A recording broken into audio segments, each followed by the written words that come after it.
Okay. Thank you everyone for the confirmation. And let's start with today's session. So today we are going to start with the economics and social issues. Okay.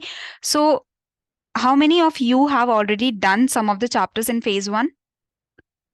Like anyone who is a new student that has taken only the phase two batch?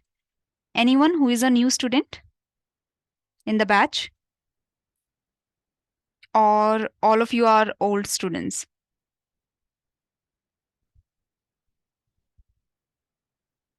The pace of the session will go if we have new students also. We will be a little slower. Okay. So we have some new students I can see. Okay. Okay. So that means they have taken only the phase two course, right? So my pace will be like that. Yes, Aniket. So we will go a little bit slower. So the approach, how we are going to approach the ESI section. So first of all, like I'm going to tell you the brief, like I'm going to tell you a brief about the economics and what topics we are going to study. And then we are going to see some questions. Okay, we are going to see some questions, and like if you know the answer, that is good, but if you do not know the answer after the question we have seen, then we will discuss the topic behind the question, and then we are going to solve the question also. Okay, so this is going to be the flow of the session. Pehle, in the starting we are going to briefly understand that what is economics and all, then we will do some questions and we will do the topics related to the question. Okay, so for the older students, you will get the questions so that you can practice the questions, as well as you will get the revision also here. For the new students, they will get the questions and they will get the basic understanding of the topics that is required. Okay, so I hope this is clear. Shall we start today's session then?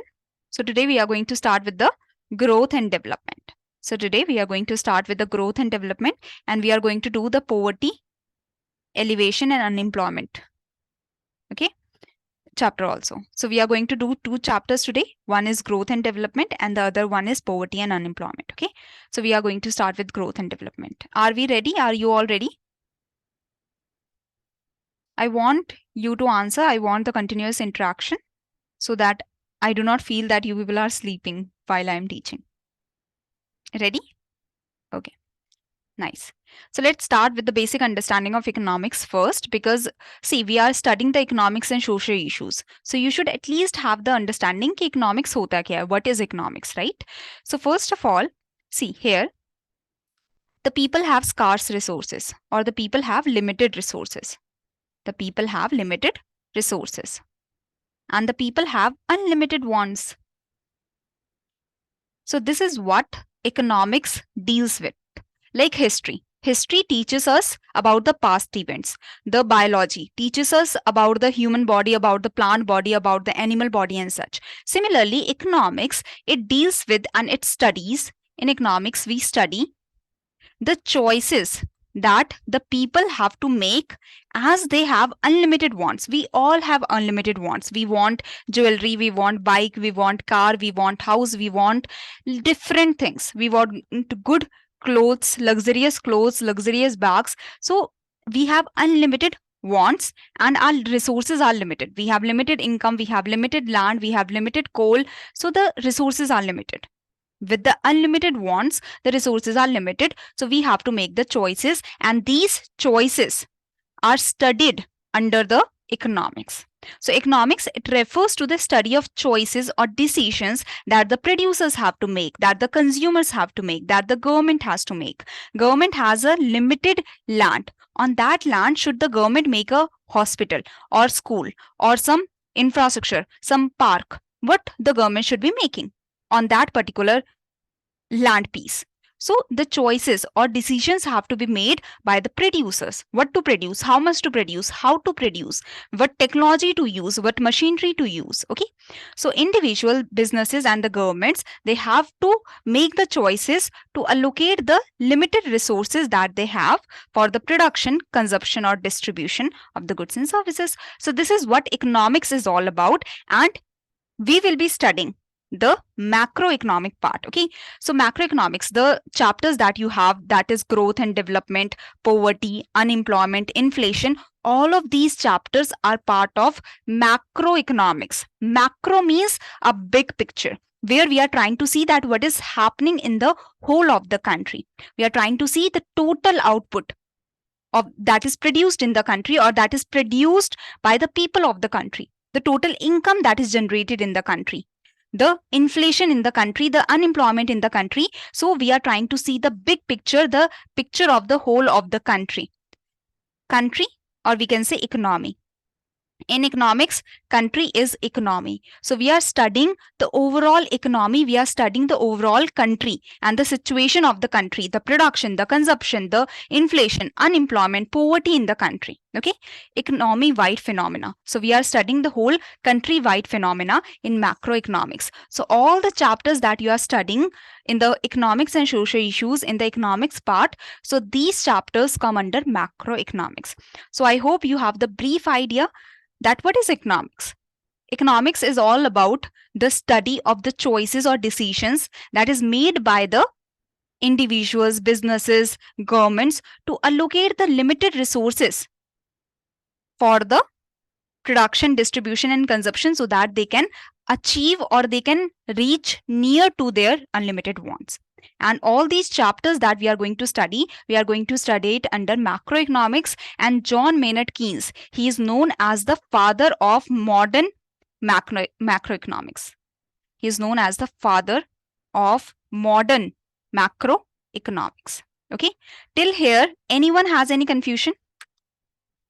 Till this point, any confusion, anyone? This is just the basic idea. Like whenever you start a subject, now you need to have the basic idea that what that subject is talking to you. Okay, so clear? No confusion?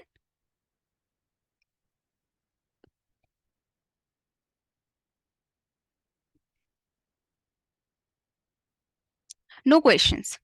Like when you are studying agriculture, you need to have the idea that what is agriculture, what is rural development, what is biology, what is history. So when you are studying economics, you need to have the idea that what is economics. This is economics. Okay, now coming to the question, and this question you will be able to answer if you have studied economics. You will be able to answer this question. If you have not studied economics, then we will discuss the topics in the coming slide. Anyone has any idea regarding this?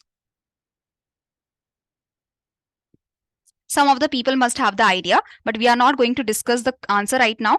First, we are going to discuss the topics. So that everyone is on the same page and everyone has the understanding. So what is capitalism first of all? See, in the world, there is capitalism, socialism or mixed economy. Okay, so capitalism, it is said that US, UK, such countries, they follow capitalism structure. The China, they follow the socialist structure. India, we follow the mixed economy structure. So what is capitalism, what is socialism and what is mixed economy? So first of all, coming to capitalism. See, capitalism, it talks about the market economy. It talks about the market and how the market functions without the intervention of the government. So laissez-faire means that there should be no, or there should be minimum government intervention in the markets, in the economic activities. It is said in the capitalism that the government is only for providing law and order, for providing national defense, and for providing the basic infrastructure. The government should not interfere in the market. The government should not interfere in the economic activities. The government should not have any intervention in the market. The market has demand and supply forces that will lead to the equilibrium in the market, that will lead to the equilibrium position, that will lead to the good allocation of resources, where the demand is equal to supply, where the consumers that are doing the demand are happy, where the producers that are doing the supply, they are also happy. Okay, so capitalism talks about the market economy. It talks about the invisible hands, the demand and supply. They are the invisible hands that are controlling the that are bringing the economy, or that are bringing the market in the equilibrium position, where the demand is equal to supply. So capitalism talks about the market, the freedom of the market. There should be economic freedom, freedom in the market. Whatever you want to consume, you can consume. Whatever you want to produce, you can produce. So the government should have least minimum interference to no interference in the economic activities. Private property is allowed. Of course, you can open your factories if you want to. You can produce whatever you want to. Competition is there because whoever wants to produce, they can produce the product with the minimum of the licensing requirement or with the minimum of the government intervention. Purchasing power, whoever has the money, they can purchase whatever they want to purchase. So this is capitalism. In capitalism, only those consumer goods will be produced, only those goods will be produced that are in demand. Okay, so there are demand and supply forces, there are demand and supply forces that are affecting the market, and that are bringing the equilibrium in the market. So these are demand and supply are invisible hands that are bringing equilibrium in the market. So goods that can be sold profitably, they will be produced. I hope this is clear about capitalism. Now coming to socialism. Now what happened that in capitalism, you can see that whoever has the purchasing power, only they will be able to purchase the goods. If you have money, you can purchase whatever you want. If you do not have money, the government will not intervene. You will be left to do whatever you want, or you will be left to even be in hunger if you do not have the money. Okay, so then the socialist structure idea came. So in the socialist structure, the government controls the resources. The government controls the resources. The government has the complete control over the resources, like the Chinese government has the control over the resources of the whole of the country. And the Chinese government, whatever decision they have taken, they have said that the WhatsApp will be banned. They do not use any of the outside they do not use the outside applications in their country. Okay, so government has the complete control over the resources, and the government is the one that is taking the decisions in the market. The market is not free to work. The government takes the decision, and the government controls the resources and the market. So there is complete government control. It is a state economy. That means it is a government's economy where the government is taking the decisions. Economic freedom is very much limited.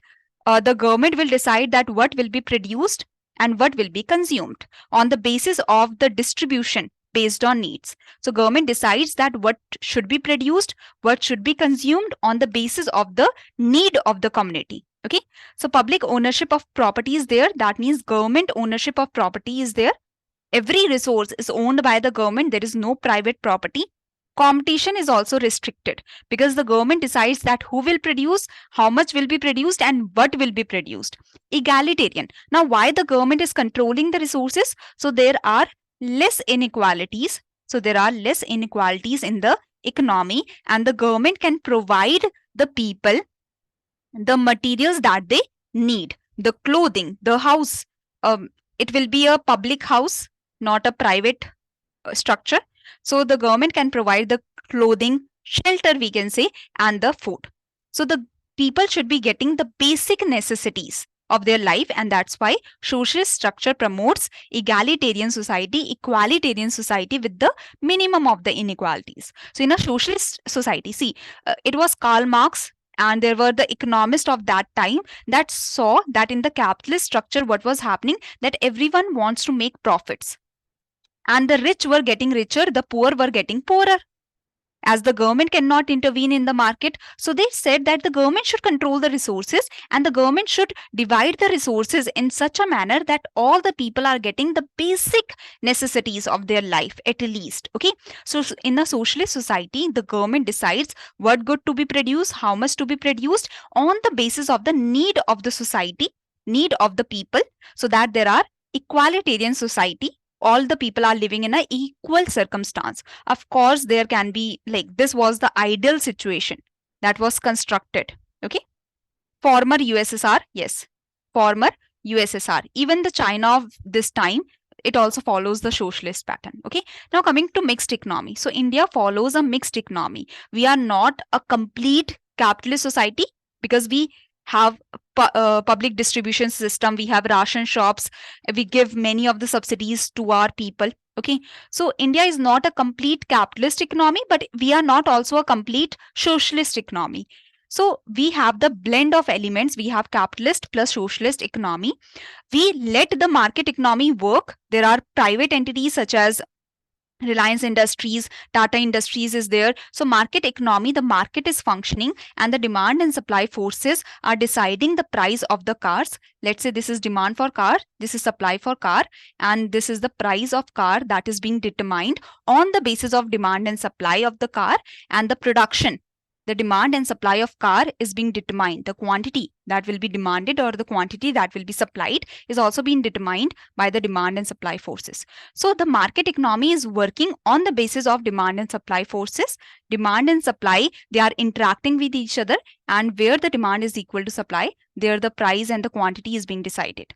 So this is how, like, in the mixed economy, the production of cars, production of mobile, or production of the things are happening on the demand and supply basis. But we also have planned economy. Okay, the government boosts the production of wheat, rice, and promotes the production of wheat and rice so that we can have the public distribution system, so that the poor people in our country that are living below the poverty line, they can get some of the basic necessities met through the public distribution system, through the ration shops. So we also have a part of the planned economy where the government is somehow controlling the production of wheat and rice so that the government can promote the equality in the economy by providing at least the basic things to the people.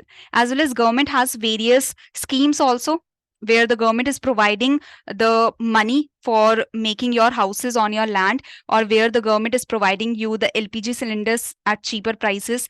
So we have planned economy where the government is controlling some of the resources through ONGC, GAIL, such public government enterprises are also there. So we have private enterprises as well as we have public enterprises, so that the government, like private entities, are controlling the production distribution in the country, but some control is still in the hands of government also. So India is a mixed economy. India is a mixed economy where we have market structure also, where the market, like the cars, if you see the production of cars, the government do not intervene in the production of cars, the government do not intervene in the production of mobiles, the government do not intervene in the production of laptops, the government do not intervene in the production of water bottles. But when it comes to wheat, rice, such basic necessities, the government intervene and government try to promote so that the government has enough of the wheat and rice to do the public distribution, to do the distribution through the ration shop. So we have a free market also, but we have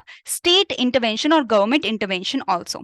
So we have private enterprises as well as we have public enterprises also. We have private entities such as Tata Industries, the Reliance Industries, and many of the private companies we have public companies also. So this is an economy. The mixed economy is an economy or economic system that relies both on markets and government to allocate the resources. Now I hope everyone can answer this question. So see the question carefully and tell me the answer. Some students were saying B, some students were saying E. So now kindly try to tell that what is the answer. And if you have any confusion, I am requesting you that kindly tell me that what is the confusion so that I can resolve it. Okay. If I'm going like the speed is fine, do you want me to go slower?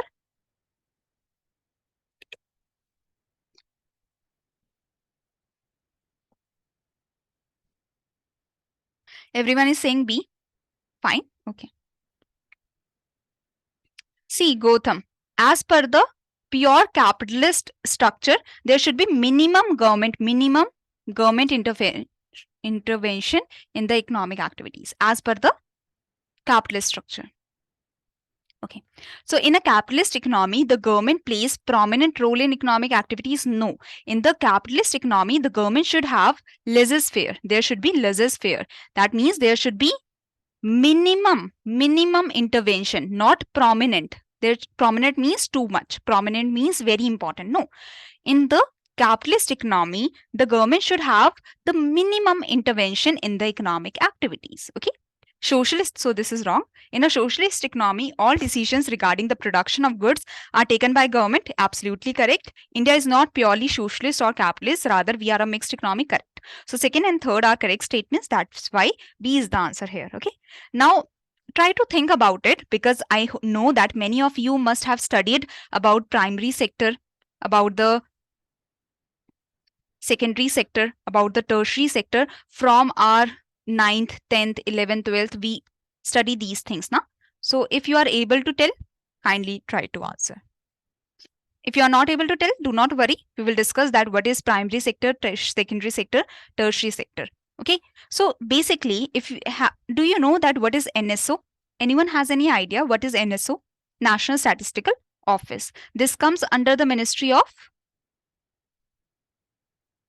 yes, National Statistical Office. This comes under the Ministry of MOSPI. Very good. It is Ministry of Statistics and Program Implementation. Okay, so NSO releases the data for the GDP of our country, for the national income of our country. And when NSO releases the data, NSO divides the economy into three parts. That is primary sector, secondary sector, and tertiary sector. Okay, so NSO releases the data for the GDP, for the national income of the country, national product of the country. And when NSO releases the data, NSO divides the country in three parts properly. Okay, primary, secondary, and tertiary sector. But actually, as per the recent developments, there is also one sector that is known as quaternary sector, and there is quinary sector that has also, like, it is also in discussion. Though the NSO do not releases the data for quaternary or quinary, but they have been in discussion in the newspapers and such. So we will discuss about these sectors first of all. Then I will tell you that what comes under secondary sector, what comes under primary and tertiary sector as per the NSO. Okay. So let's discuss the primary sector first. Primary sector is the sector that is engaged in the activities that is relating to the natural resources. Okay, so activities that is directly related to the natural resources such as mining, such as quarrying. You are directly taking out the minerals, you are directly taking out the natural resources. Agriculture, that is directly through the land, you like natural resources you are using for the production. Fishing, natural resources you are using. So primary sector, it is engaged in the activities that is related to, or that is connected to, or that is exploiting the natural resources, that is using the natural resources. So primary sector is engaged in the activities that is exploiting or using the natural resources. Now from the primary sector, let's say you have produced cotton, or you have produced jute, or you have produced sugar. Sorry, not sugar, sugarcane. My bad. So from the primary sector, you are producing some raw materials. When these raw materials are processed, so this happens in secondary sector. So sugarcane is processed into sugar, cotton is processed into clean cotton, and then cotton threads, yarn, then clothes. So this is processing is happening under secondary sector. Manufacturing, construction, all of these happens under secondary sector. So secondary sector is about production, where processing is happening, construction is happening, manufacturing is happening. I hope this is clear, the primary and secondary sector. Now tertiary sector is all about services, providing the services. I'm providing you teaching services, or I'm providing you tourist services, I am your guide or something, health and education services. All of this comes under tertiary sector. Now the secondary sector is producing semi-finished goods, like from the cotton that is produced through the agriculture, you are producing yarn. So cotton is processed into yarn, so that comes under secondary sector. But yarn is a semi-finished goods, semi-finished good that can be converted into cotton cloth, cotton cloth. So cotton cloth will become finished good. Okay. So secondary sector is producing semi-finished goods or finished goods. Now tertiary sector, let's say you have produced cotton cloth. So now you want to sell the cotton cloth. So the trade, tourism, health and education, all the services, the major services come under tertiary sector. Now coming to quaternary sector. Quaternary sector is all about research and development, innovations that are happening, knowledge economy. The PhD holders, they do many of the researches, and when their research has become successful, that is the innovation. So quaternary sector deals with the research and development, innovation, knowledge and such. Okay. Then there is a quinary sector. Quinary sector talks about the decision making body, the decision making body. So the managers, the CEO, the directors, the government of our country, they are the decision making body, so they come under quinary sector. So I hope you know about the 5 sectors now. You have the clarity about the 5 sectors. The primary sector, it deals with the activities that is engaged with the natural resources. When you are using the natural resources, so the activity related to that comes under primary sector. Secondary sector is all about processing, manufacturing, construction. Tertiary sector is including all the services, all the general services.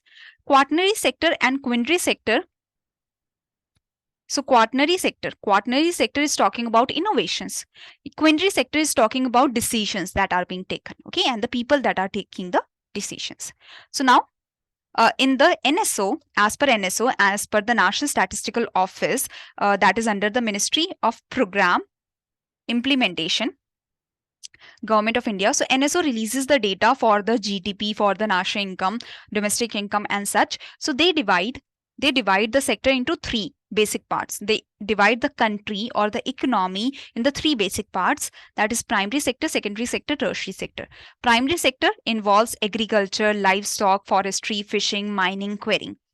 Secondary sector is all about manufacturing, electricity, gas, water supply, because here processing is required. Processing is required in electricity, gas, and water supply, and other utility services like the gas pipelines and such. Okay, so these are the utility services, necessary services that require some processing, and that's why they come under secondary sector. So remember it that electricity, gas, water supply, cable, lines, they are considered the utility services, but they come under secondary sector because here the processing is required. Okay, and even the construction, it comes under secondary sector. Tertiary sector is all about trade, hotel services, transport services, communication services, services related to broadcasting, financial, and such. They come under tertiary sector. Okay, now I hope you will be able to answer this question very easily. So which of the following is or are considered as secondary sector? So manufacturing directly, electricity, gas, water supply, and other utility services, they come under secondary sector. Construction comes under secondary sector. Mining and quarrying, this is a part of which sector? Can you tell me? Mining and quarrying is a part of which sector? Very good. It is a part of primary sector. Okay. So 1, 3, and 4 is the answer here. So C is the answer here. Okay. That is all a part of secondary sector. Now, there are capital goods. So anyone has any idea regarding the capital goods? Can you answer?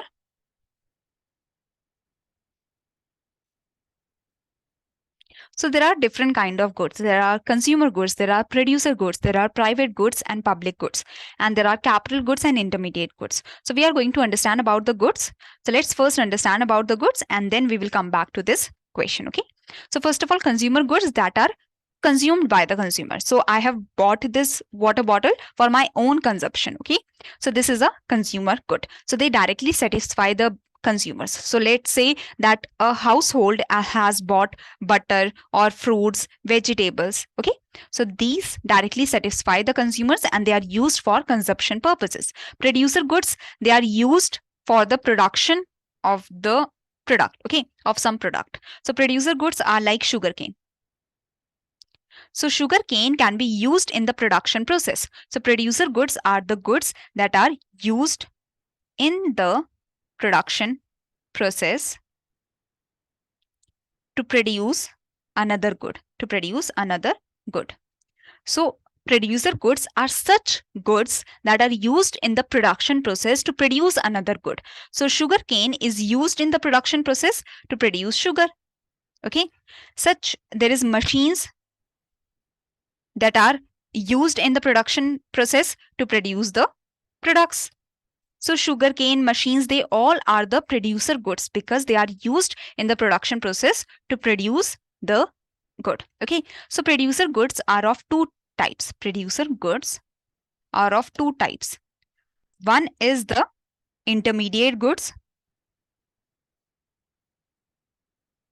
and the other one are the capital goods.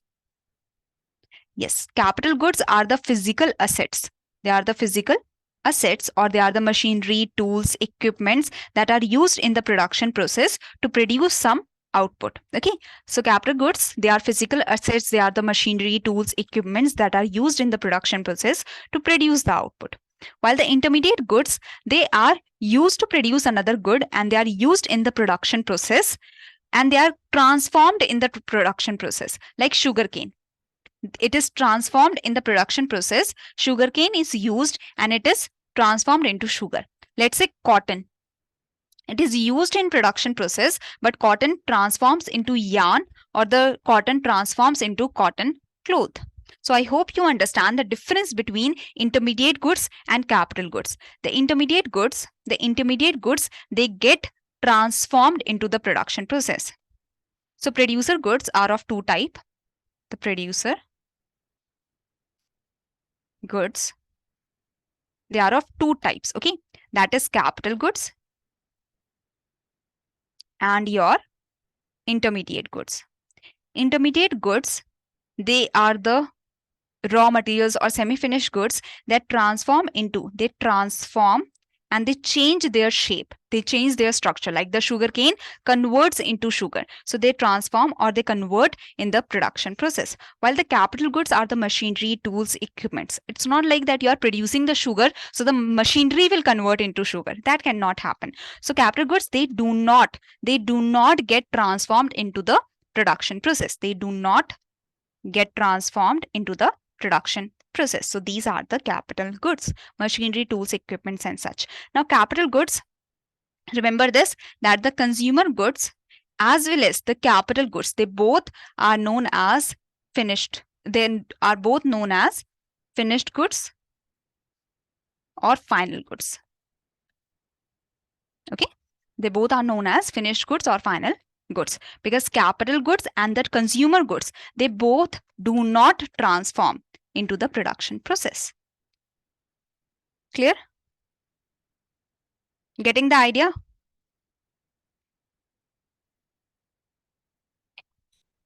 So capital goods are producer goods. Yes, they are the machinery, tools, equipments, or even the factory that is used in the production process. They are not intermediate goods, because the capital goods, they do not transform into the production process. Intermediate goods, they get transformed into the production process. They themselves do not get transformed into the production process. So yes, capital goods can never get transformed into the production process. Over a period of time, the monetary value of most of the capital goods decrease, because when you continuously use the machinery also depreciates in value. So machinery depreciates in value over a period of time. Okay, so over a period of time, the value of the machinery go down. So this is wrong. Capital goods are one of the factors of production. Yes, there are 4 factors of production that we are going to understand in the coming slides, and capital good is one of the factor of production that is used in the production process. So 1, 2, and 4 are the correct answer, and your answer is C here. Okay. Any confusion, anyone? Before moving ahead with the private and your public goods.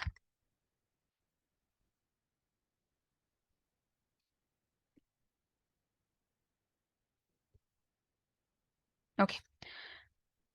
So coming to private goods, they are privately owned, like my specs or the rings that I have. So they are privately owned. Only I can use it, or if I allow, only the people around me can use it. Okay, so they are privately owned. They are exclusively enjoyed by the individuals, and no one can claim those goods.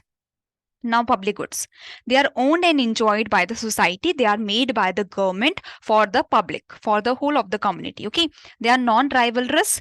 It's not like that if you are using it, the other people cannot use it. In the park, many people can use it simultaneously. So they are non-rivalrous. The national highway, many people can use it simultaneously. It is non-excludable. You cannot exclude a particular community. You cannot exclude a particular person from entering the national highway or from entering the public parks or the railway station. Okay, or such kind of public goods.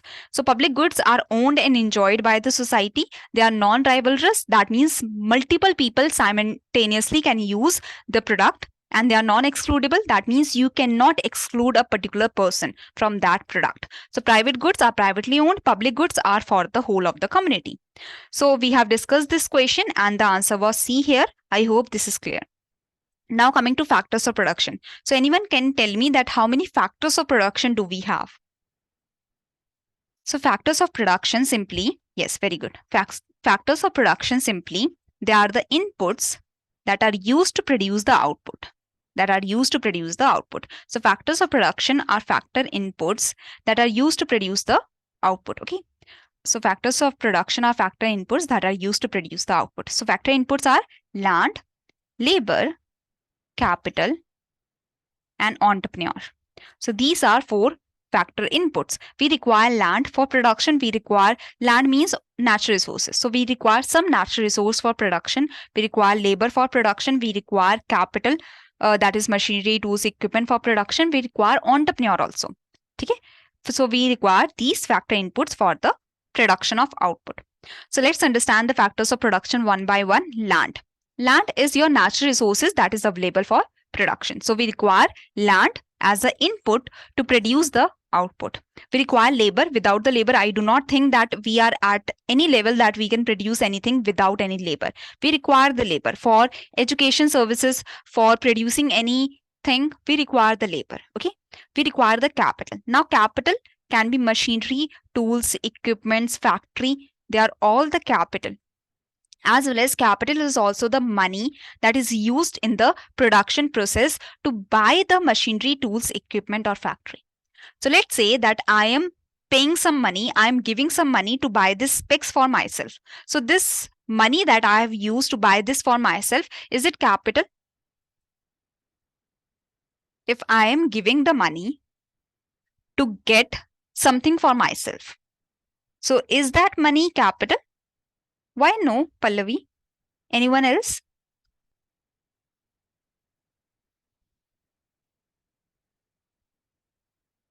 Anyone else? Do not get confused, okay? Try to think about it. That capital is only that money that is used in the production process. So this specs, if I'm buying it for myself, it is not being used in the production process, okay? So only that money that is used in the production process, only that money is capital, okay? So capital is the money that is used in the production process. So if I'm buying something for myself, that cannot come under capital good. The rings that I have, or anything that I have, that I'm using for myself, if I'm spending money on those things, that is not in the production process, that is not capital. Got it? Now, is it clear, everyone? So if a person is spending the money on their wedding, if let's say I'm taking money to spend on my wedding. So is this money capital? Is this money capital? No. What about the others? What others are doing? We have 25 people. Yes. So if I am if I have the money that I'm using in the production process, only that money will be capital. So I hope this is clear. Okay. Yes. So capital is the machinery, tools, equipments, or the money that is being used in the production process. The money that is being used in the production process to produce the machinery, tools, equipment. Okay. To buy the machinery, tools, equipment. So capital is the machinery, tools, equipment, or the money that is used to buy the machinery, tools, equipment. Entrepreneur is bringing the land, labor, capital together to produce the output. So these are the factors of production. If you are providing your labor, so you would want wages. If you provide your capital, that means you are providing the money for the firm to buy machinery, tools, equipment, or a new factory. So on the money that you are providing, you will want interest.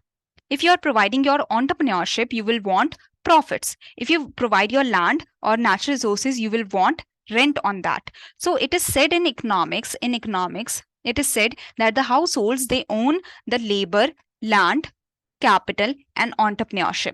And the households are the one, like the Ambani, the Reliance industry. It belongs to some household, it belongs to some people. So whatever resources you have, that belong to some households. So this is the belief in economics. Land, labor, capital, and entrepreneur, they belong to some households. So if I am providing my labor, I will want wages. If I'm providing my money, my capital to a firm for the production process, I will want interest. If I'm providing entrepreneurship, I will want profits. If I'm providing my land, I will want rent on that. Okay. So this is the idea. Now coming to another question, try to answer this question. Dash is the total value of a country's final output of all new goods and services produced during the year in the domestic territory. So what is this? Okay, I'm getting the answer C. Let's see if it is correct. So gross domestic product, most of you are saying, let's see. Okay, so see, gross domestic product. So gross domestic product is said to be the domestic income or the domestic product of a country. So gross means total product or total production we want to see. Now, if we want to see the total production, let's say we are producing 100 pens, we are producing 200 jets, we are producing 400 airplanes. So if we want to add this up, we will have to convert it into the monetary value, okay. So 100 pens are rupees 10,000, 200 jets are rupees 1 crore, 400 planes are rupees 10 crore, let's say. So now we can add this up. So whenever we are seeing the gross domestic product, the gross product means total production. We want to add the production. So we cannot add the pen with jets with airplanes as they are in the different units. So we always take the monetary value. So gross product means total monetary value of all the final goods and services. So we are taking the gross product means total production. So we are taking the monetary value of the total production because we can add the monetary value as they are in the same units. Okay. So I hope you know that the total production, if we want to add the production up, we cannot, because this thing and let's say this thing, they are in different values or they are in different units. So we cannot add this up. So we have to convert it into the monetary value. So gross product, we are taking the total monetary value of all the final goods and services that is produced in the domestic territory of our country, because we are seeing the domestic product. So here, as you saw, the total value of country's final output of all new goods and services produced in the domestic territory. So this is gross domestic product. So gross domestic product is the total monetary value of all the final goods and services that is produced in a year in the domestic territory of a country. Now we do not care that who is producing it. If it is being produced in the domestic territory of our country, in the territory of our country, we do not care that who is producing it. Our residents are producing it, the normal residents of our country are producing it, or the non-residents means foreigners are producing it. If it is being produced in our territory, we do not care that who is producing it. Okay, so that comes under gross domestic product. So total monetary value of all the final goods and services that is produced in a year in the domestic territory, whoever is producing it, we do not care. It should be produced in domestic territory of our country. So that will be gross domestic product. Gross domestic product. Domestic means it is produced in domestic territory of our country. Now, market price and factor cost. Okay, so if you want to go from the factory to the market, in the market, do you have to pay the indirect taxes? Do you have to pay the goods and services? When I'm buying this water bottle, I have to pay the GST on this. I have to pay the goods and services tax on this. So in the water bottle, in the MRP, in the market price, it is written, it is inclusive of all the taxes. So when you are going from the factory, let's say in the factory, the price is rupees 20. When you go to the market, you have to pay the indirect taxes. You have to pay the indirect taxes, that is goods and services tax, and deduct the subsidies, because subsidies are given to producers, not to consumers. Okay, here.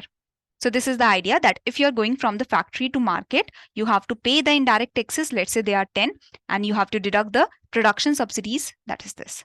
So this is how much is the market price now? So it is rupees 25 is the market price. So this is the idea. Okay.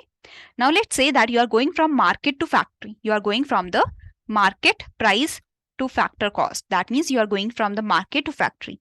So from the market price, deduct the indirect taxes, because these indirect taxes are not paid to the factory, they are paid to the government. And add the subsidies, because these subsidies are given to the factory. Okay.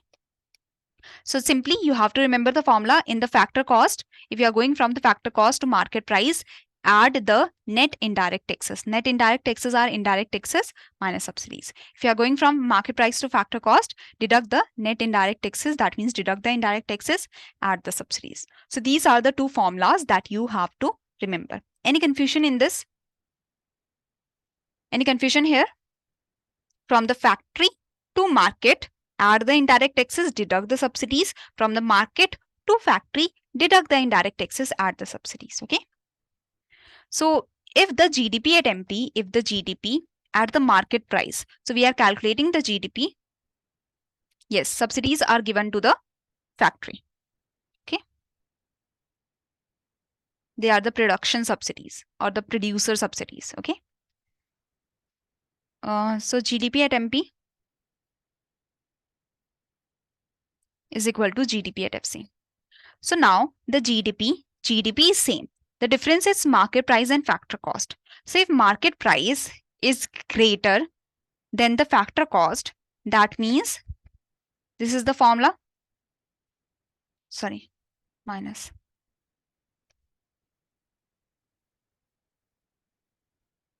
So which of these should be the answer? Anyone can tell me? C? Are you sure? Why the indirect taxes should be high?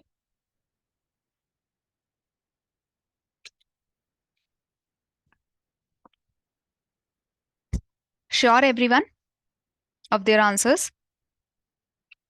So actually C is the right answer because see, GDP at market price, let's say it is 200. GDP at FC, let's say it is 100. So indirect taxes should be high. Then only the market price is high because indirect taxes are being included in the market price. So indirect taxes are very high. Okay. So remember this, that GDP at MP is including the indirect taxes. GDP at MP is including the indirect taxes. So if GDP at MP is very high, that means indirect taxes are very high. Got it? Sajita, is it clear now? C is the answer here. GDP MP is much greater than GDP at FC. The market price is much greater than factor cost because of very high indirect taxes as they are included in the market price. Now coming to the market price and factor cost. So only difference between market price and factor cost is that in the factor cost, you have to deduct the net indirect taxes, and in the market price, you have to add the net indirect taxes. So this definition will also be same, just in the factor cost, write that deducting the net indirect taxes. Okay. So GDP at MP is equal to GDP at FC, adding the net indirect taxes. Okay. So GDP at FC is equal to GDP at MP minus net indirect taxes. So GDP at MP definition is this. GDP at MP definition is total value of all final goods and services produced in the domestic territory of a country. And right, so GDP at MP definition deducting the net indirect taxes. So that is GDP at FC. Now let's see the difference between domestic and national. Domestic means whatever is being produced in the domestic territory of our country. National means whatever is being produced by the normal residents of our country. Normal residents means that are living in India for more than 182 days and their economic interest, that means their productive activities also reside in India. That means they are living in India for more than 182 days and they are doing their production activities in India. So these are the normal residents of our country. Okay. So let's say that the normal resident of our country is providing, let's say I'm going to US for a internship for 10 days and I'm earning some money from that internship. So I'm the normal resident of India. Okay, because I'm living for more than 182 days, I'm living in India, only I'm going for 10 days to US. So whatever I'm earning, that will be included in the gross national product, because gross national product, it includes all the income of the normal residents from wherever you have earned it, So difference between domestic and national product is domestic, whatever is being produced in the domestic territory of our country, whoever is producing it, normal residents of our country or non-residents, foreigners, okay, whoever is producing it. National product means whatever is being produced in the by the normal residents. Whatever is being produced by the normal residents, it is included in the gross national product. So that's why in the GDP, in the domestic product, you have to add the net factor income from abroad. That is how much our factors of production have earned from abroad. We have to add that to get to the GNP. Okay. So this is the idea. So in the national product, you have to add the net factor income from abroad. That means you have to add, so net factor income from abroad is your factor income from abroad minus factor income to abroad. So this is net factor income from abroad. Any confusion here? Domestic means whatever is produced in the domestic territory. National means whatever is being produced by the factors of our country or normal residents of our country. Whatever is being produced by the residents of our country, the actual residents of our country or the normal residents of our country who are residing in India for more than 182 days, and their economic interests, their productive activities are also residing in India, or their interest resides in India. Even if they are working for a few days in other countries, if they are earning something, that will also come in national product. So any technician who is going from India to China for 10 days, for 1 month, 2 months, for the technical cap for the technical capacity, so they are coming back with the money, so that is normal resident, and they are earning from abroad also. That's why you are adding net factor income from abroad in the GDP to go to GNP. Any confusion? Say yes or no so that I can move forward. No confusion? If you have gross national product, that means you have national product and you have to go to domestic product. What will you do? What will you do?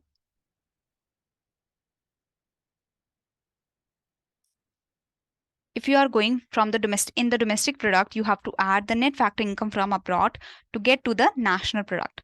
Now, if you have national product and you have to go to domestic product, what do you have to do? You have to deduct the net factor income from abroad. You just have to, yes, you just have to take this here. You have GNP, take it here, minus net factor income from abroad, you will get to GDP. Yes, correct, very good. So now, in 1991, GDP of India was, let's say, 5766 crores, and the given GNP. So GDP was this much, and GNP was 5796. So GNP was greater than GDP. So this was why the GNP was greater than GDP, because in the GDP we are only including whatever we are producing in the domestic territory, while in GNP we are taking the whole of the normal residents. So in GNP we are including, in the GNP we include the net factor income from abroad. So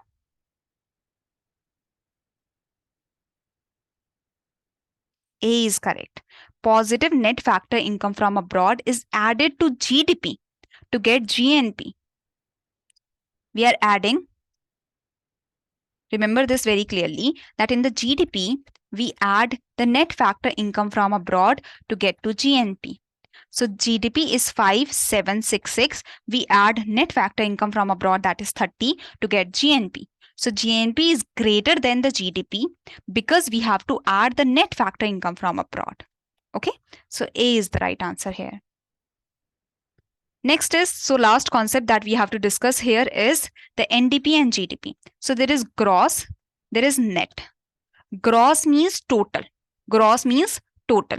So when we are seeing the gross product, we have to add the net product and we have to add the depreciation. Also, depreciation is the replacement that we are doing. So whatever is the net product, whatever is the new product,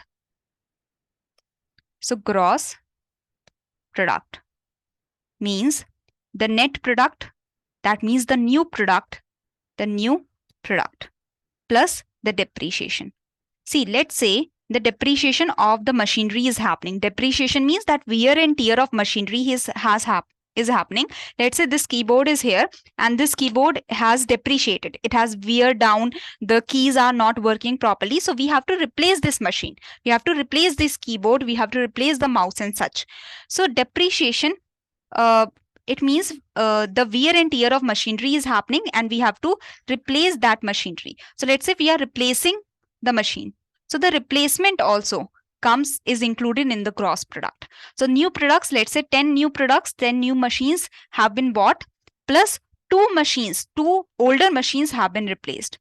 So gross product is the total machines that is produced. The new machines, new 10 machines, and 2 older machines that are replaced. So these all are added up to come to the gross product, because gross means total, whatever is being produced in this financial year. Net product means, so you know that the gross product is equal to net product plus depreciation. So net product means gross product minus depreciation. So this is the formula. I hope this is clear.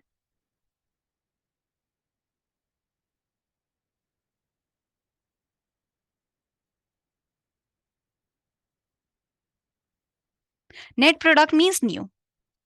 That is not for replacement. That is just new machines. Let's say that I have two keyboards. I have one keyboard right now. I need two keyboards. One Hindi keyboard, one English keyboard. So one new keyboard that has added up. So the new things that are added up, that is net product. Okay. And the older things that are replaced, that is depreciation. Right now, I only have one keyboard, but I require two keyboards, let's say. So the new machines that are net product. And the depreciation is just the replacement of older machine. Okay. So gross product is gross domestic product is equal to net domestic product plus depreciation. And your net domestic product is equal to gross domestic product minus depreciation. So whenever you have gross, add the net and depreciation. Whenever you have net, deduct the depreciation from gross. Okay, so that is the idea. So NDP is nothing else. It is GDP minus deducting the depreciation. Depreciation is also known as consumption of fixed capital. Okay, so when depreciation is happening, you have to deduct the depreciation from the GDP to get to NDP. So that is the idea. Try to answer this question. We have we want to calculate NNP. We want to calculate the net national product. So how can we convert the gross national product to net national product? So national product is same. National product is same. Just we have to convert from gross to net. So how can we do so? From gross to net. Yes, from gross, from the total, we are going to net. So deduct the depreciation. Got it, everyone?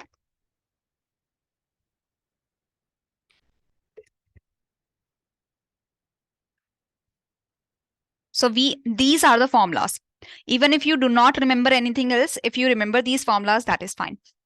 From factory to market, add the indirect taxes, deduct the subsidies. So this is net, add the net indirect taxes, okay, in the factor cost. The market price to factor cost, deduct the indirect taxes, add the subsidies. That is deduct the net indirect taxes.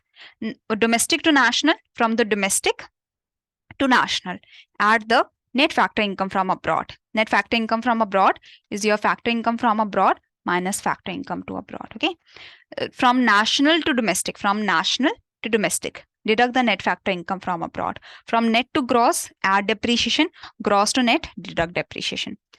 So these are the different GDP at MP, GDP at FC, NDP at MP, NNP at MP. So these are like, you have net national product at market price. You can convert the net to gross.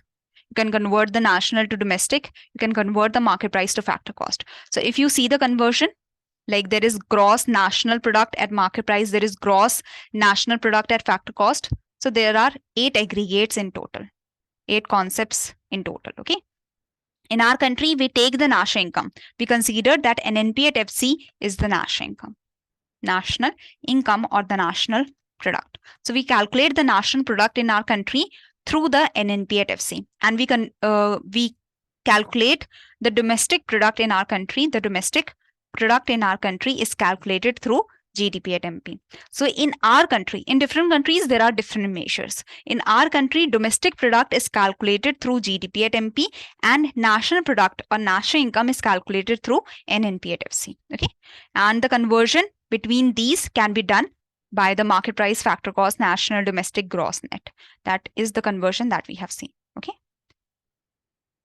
So we are now coming to the methods.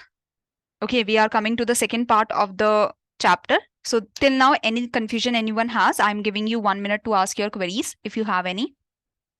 Any confusion, anyone?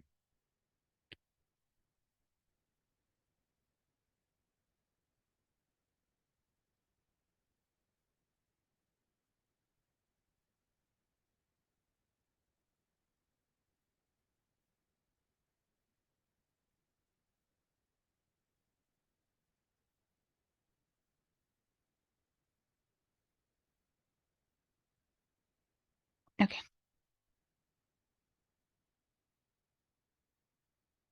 Net national product.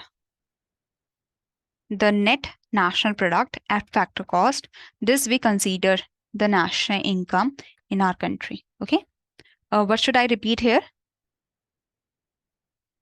Like this is what the NNP at FC, this is what we consider as national income in our country, and we try to calculate the national income through the NNP at FC. Okay.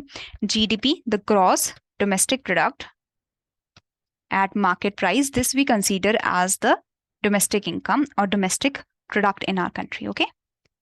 So I think there is no confusion now. So let's move forward. Now there are different methods to calculate the GDP at MP, or there are different methods to calculate the national income or the domestic income, that is your GDP at MP. So there is expenditure method, there is income method, there is product method. Okay, we are going to understand them one by one. So first of all, we are seeing the expenditure method of calculating the GDP or calculating the GDP at MP. So we are trying to calculate the domestic income. We are trying to calculate the domestic income or domestic product. So we are taking the expenditure method.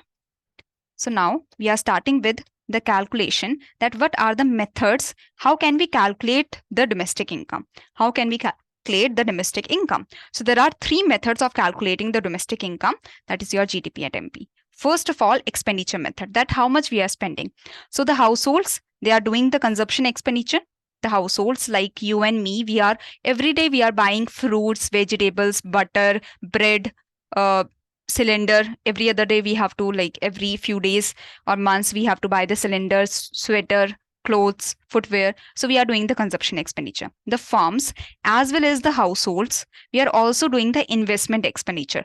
Like you are buying a car, you are buying a home, land for your own purposes. Like the households buy the land, houses and such. The farms, they are buying the factories, machinery, tools, equipments. They are also having the inventories, so they are changing the inventories. They are keeping some investment in their inventories, stocks, like the stock of goods. Okay. The government is also spending for different purposes. For the subsidies, the government is spending for the land, for the property. The government is spending for the flyovers, bridges and such. Now there is also the expenditure that is happening. So there is expenditure that is done by the foreign peoples. So foreign people, they are spending on the goods of our country. So we are exporting to them. Let's say we are exporting wheat. So the foreigners are spending in our country. So we want to see the expenditure. We want to see the expenditure that is happening on the domestic product, that how much is being spent on the domestic product.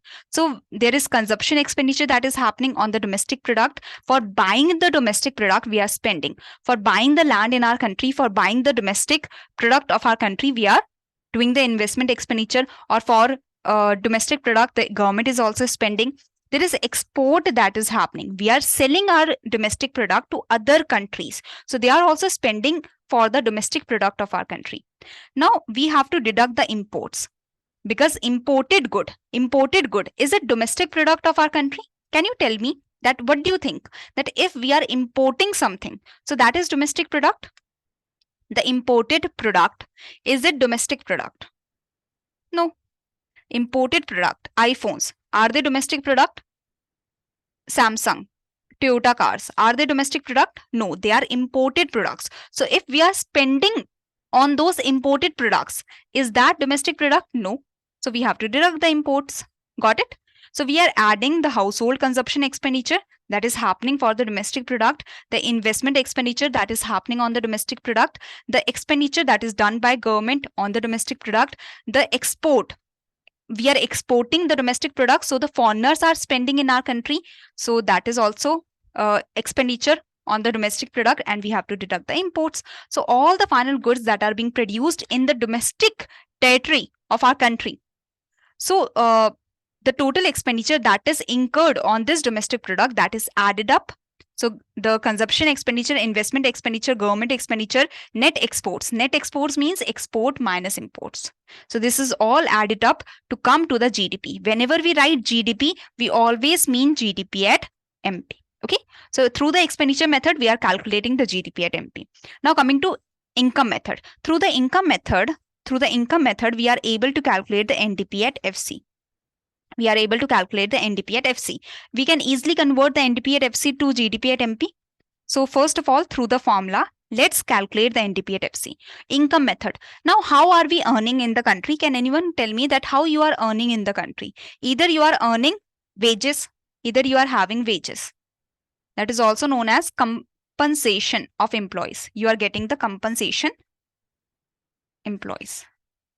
So you are getting the wages or compensation of employee in any way, in the form of salary in cash or salary in kind, like you are getting travel allowance or you are getting the petrol allowance or whatever allowances you are getting. So that is all a part of your wages.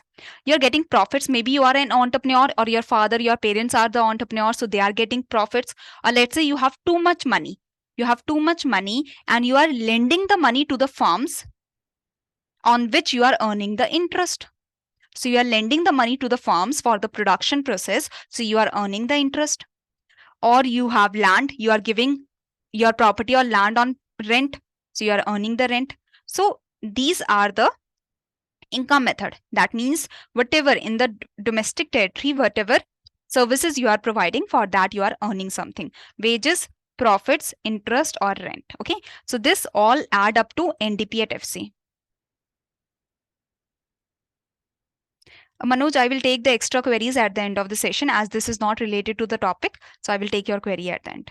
So through this wages, profits, interest and rent, we are getting the NDP at FC. Now, can you tell me that if you have NDP at FC, how can you go to GDP at MP? From the net to gross, what do you have to do? What do you have to do if you have to go from net to gross? Net to gross. Net to gross. What do you have to do? Gross means total. So from the net to gross, what do you have to do? Gross means total. Total. So in the total, when we are talking about the totality, we always have to add depreciation. Factor cost to market price. Factor cost to market price. We have to factory to market. So you have to add the indirect taxes and you have to deduct the subsidies. Got it? Yes. So this is how you can convert easily. So from the NDP at FC, you can go to GDP at MP by just adding depreciation here, adding the indirect taxes and deducting the subsidies. So this will convert from the NDP at FC to GDP at MP. Okay. So through this, you can calculate. Through the income method also, you can calculate the GDP at MP by just putting these extra terms. Now coming to value added method. Value added method. So whatever is being produced, value of output, whatever is being produced in the market. Let's say this water bottle has some price. So value of output is rupees 100 minus the intermediate consumption. Intermediate consumption means the plastic or the semi-finished good that is used in this bottle. That is plastic. Plastic was rupees 20. Now this pen, it is rupees 1000. So the plastic that is used is intermediate consumption. Intermediate consumption means the intermediate goods that are used in the production process and that transform their shape in the final product. Okay. So I used plastic, let's say rupees 20 plastic plus this nib, that is the nib is used here. So some 100 rupees is the nib and some electronic chip is in here. So rupees 50 is for that. So all of this transforms and they convert in this pen. Okay. So this is value of output. We have got value of output minus intermediate consumption.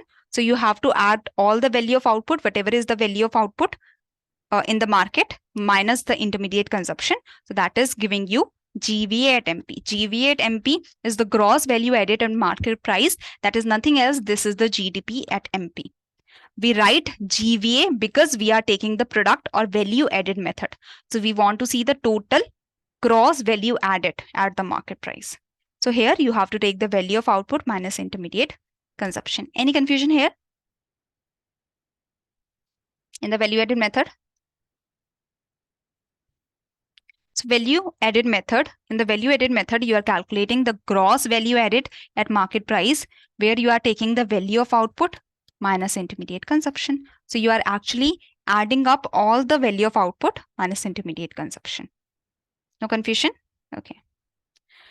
So we have calculated the GDP at MP through the expenditure method. We have calculated the GDP at MP through the income method. We have calculated the GVA at MP, that we can call GDP at MP through the product method, value of output minus intermediate consumption. That's it. Now we have the GDP at MP. You can calculate it. Yes, Sajida. GVA is equal to GDP. Now you have GDP at MP. Okay, you have GDP at MP. You can have it through the income method. You can have it from the product method, or you can have it from the expenditure method. If you want to convert the GDP at MP, this is domestic income, right? You have to convert it to national income, to NNP at FC. So from the domestic income,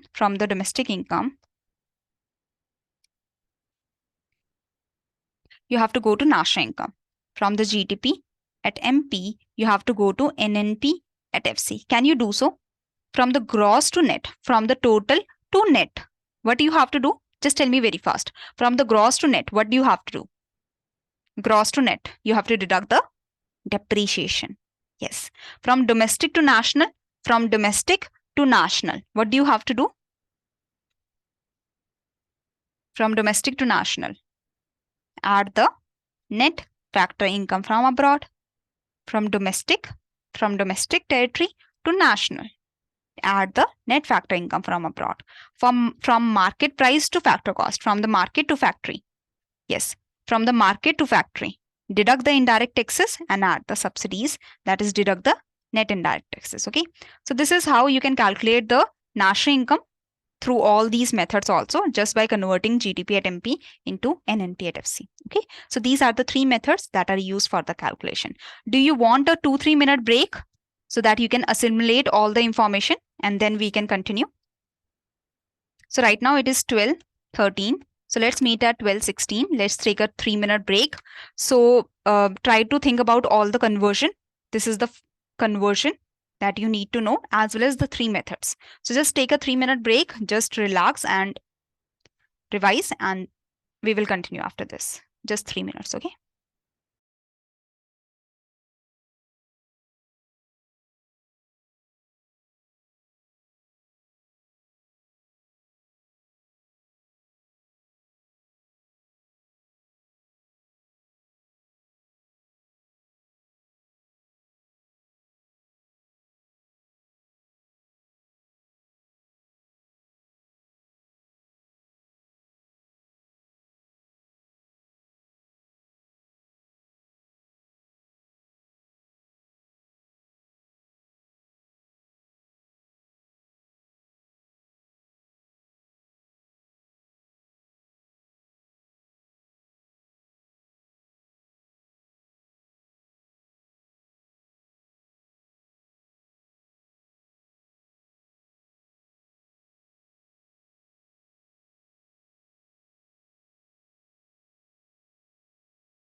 Okay, so welcome back. Let's continue. I hope you all are back. Now, anyone can answer this question? Anyone has any idea regarding this?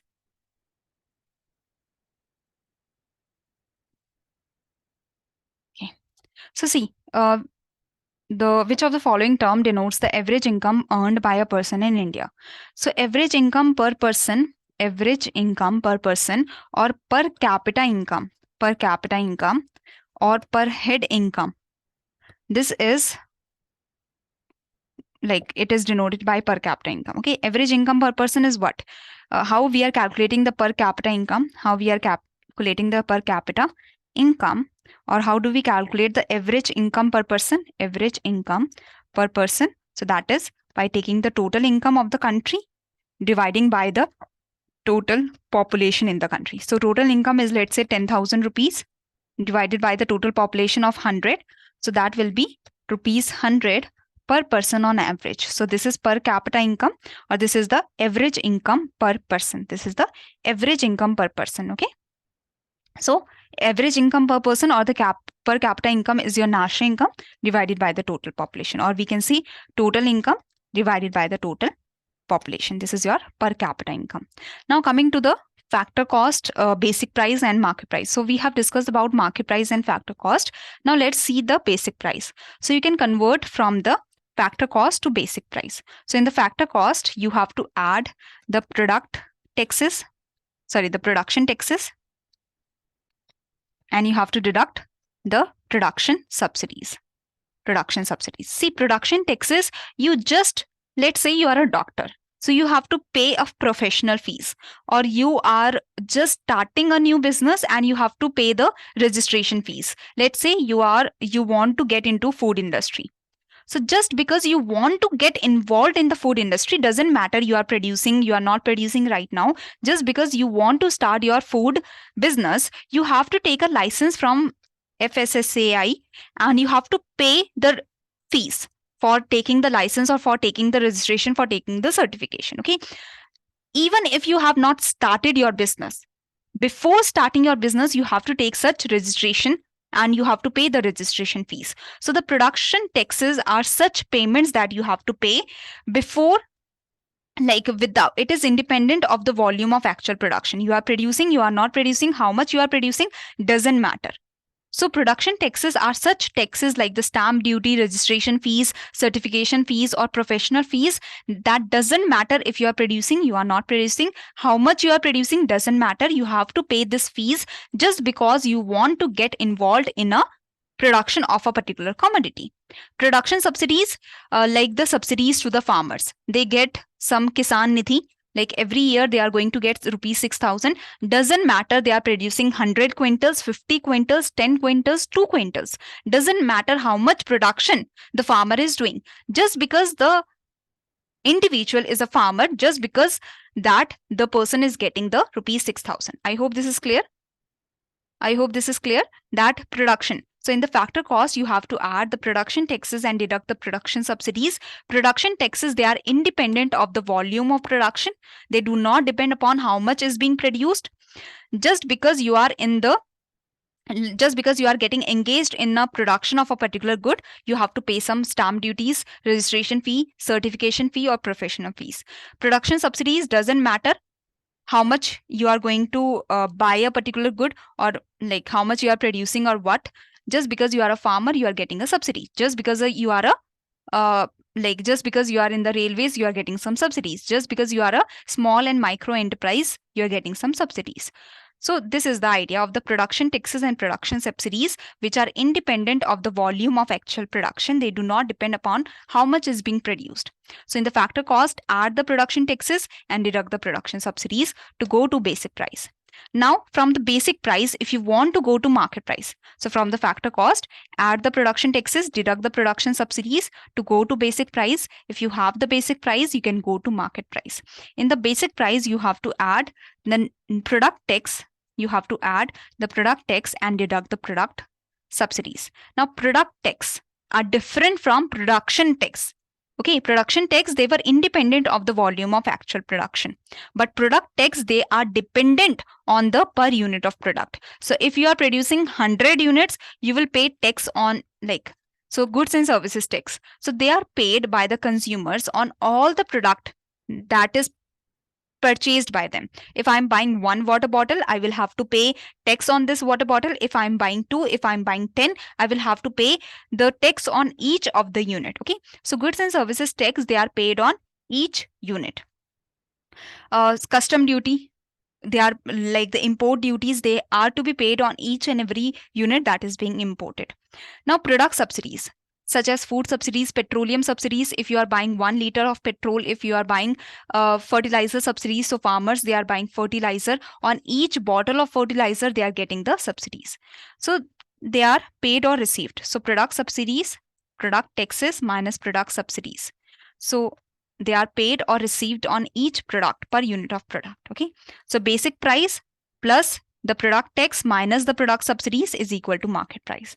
So from the factor cost, in the factor cost, you have to add the net production taxes. That means you have to add the production taxes and deduct the production subsidies to get to the basic price. In the basic price, you have to add the product tax minus the product subsidy to get to the market price. That means you have to add the net product taxes. Okay. So this is the idea. Any confusion here? Any confusion, anyone?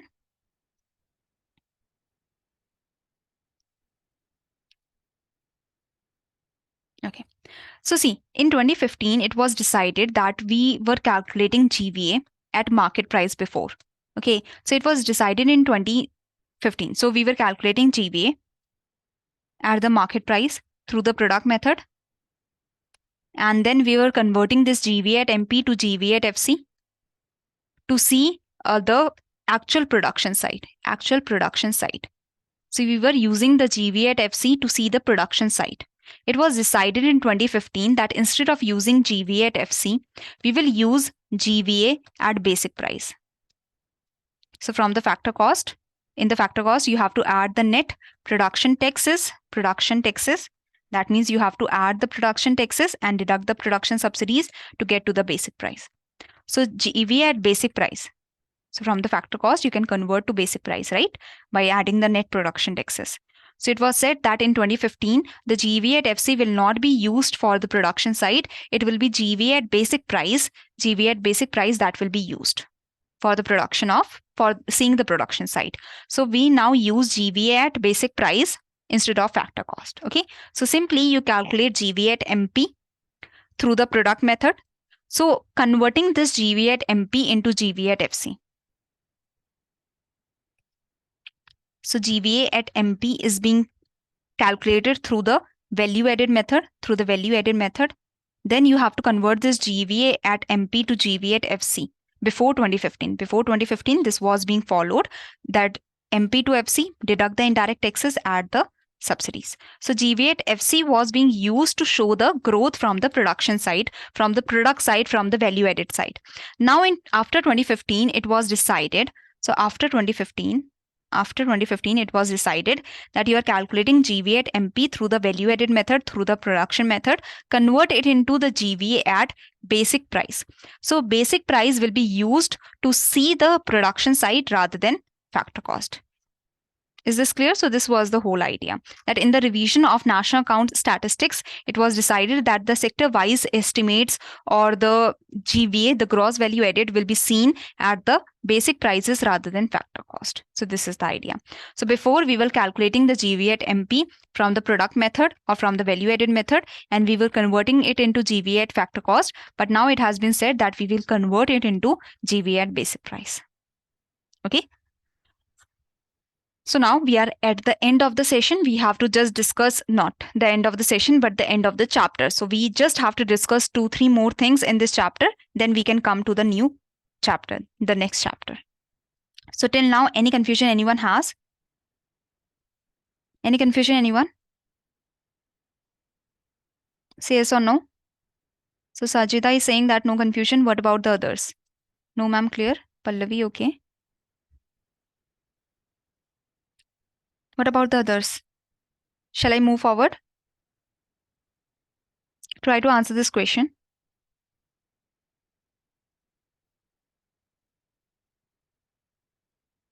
Yes. So if you want to see the economic growth, you can see it through real GDP. Why real GDP? Because see, there are nominal GDP, there is nominal GDP, and there is real GDP. Nominal GDP is your current production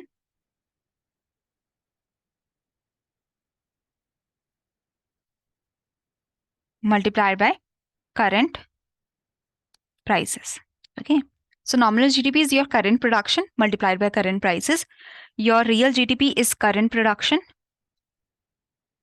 multiplied by constant prices. Constant prices are also known as base year prices. Base year prices means, see, for calculation of real GDP, there is a base year. There is a previous year that is taken as the base year, and let's say 2015 we have taken as base year, or you can take 2011, 2012, or 2011 as the base year. Okay, so you can take a previous year that you consider a stable year in which no disastrous situation happened. So a previous year that was quite stable, nothing spectacular or nothing different happened in that year. So 2015, 2011, whichever year you think is a stable year, you can take it as a base year, and that year's prices will be considered in real GDP. So let's say current production in 2019, current production in 2020. So in 2019, the current production was 200 units, the current prices were 20. So what was the nominal GDP? Can you tell me? The nominal GDP in 2019 was how much? Just tell me fast. Nominal GDP in 2019 was how much? 4,000. Current production multiplied by current prices, so 4,000. Now current production has decreased to 100 units while the current prices have increased to 40 units. So now nominal GDP is how much? Or let's say the current prices have increased to 60. Now what is the nominal GDP? 6,000 in 2020. So can we use the nominal GDP to show the growth in our country? Nominal GDP is increasing. Nominal GDP is increasing even though the production is decreasing. So we cannot use the nominal GDP to show the growth of the country. Growth means that the production should be increasing. So even when the current production is decreasing, or even if the current production is same and the current prices are increasing by a lot, if the current prices are increasing by a lot, the increase in the current prices overshadow the decrease in the current production, and nominal GDP still increases. So the increase in nominal GDP cannot show us the economic growth, because nominal GDP can be increasing only because of current prices also. So that's why we came to the idea of real GDP. In the real GDP, we have current production, that is 200 in 2019. Constant prices, let's say that in 2015, the constant prices were 50. So what is the real GDP in 2019? The real GDP in 2019 is 1,000. Now the current production has decreased in 2020 to 100. Constant prices will remain constant. They cannot change. So constant prices is 50. So we will say it was 10,000.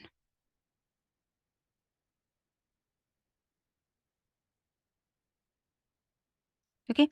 So the constant prices have come down to 5,000 from 10,000. So we can see that so constant prices are same. The current production has come down from 200 to 100. So the real GDP has come down from 10,000 to 5,000. So we can say that as the current production is decreasing, the real GDP also decreased. So real GDP decreases when the current production is decreasing because the constant prices are constant. Okay. So nominal GDP is the current prices multiplied by constant, sorry, real GDP, nominal GDP is your current production multiplied by current prices, while the real GDP is your current production multiplied by constant prices, constant prices.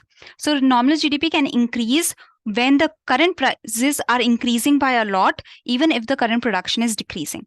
So the increase in current prices can overshadow the decrease in current production, and the nominal GDP can increase. So nominal GNP, nominal GDP, they do not truly indicate the real performance or economic growth of the country, because the nominal GDP can increase even when the current production is decreasing or is constant.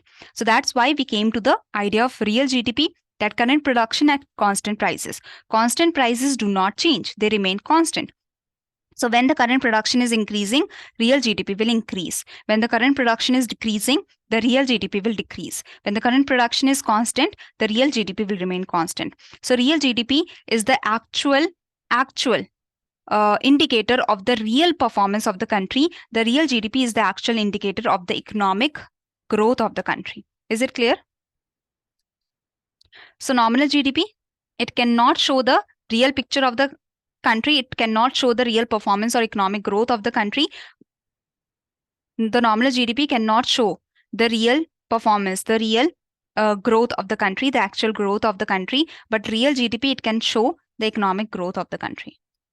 Because economic growth means that the production is increasing, and increase in real GDP will happen when the production is increasing. Okay. Is it clear? So real GDP is your current production multiplied by constant prices. So when current production is increasing, real GDP will increase, and when the real GDP is increasing, economic growth, that means economic growth is happening in the country. Okay. So when current production will increase, only then the real GDP will increase, and that means economic growth is happening in the country. Now try to answer, if you know the GDP deflator, try to answer this.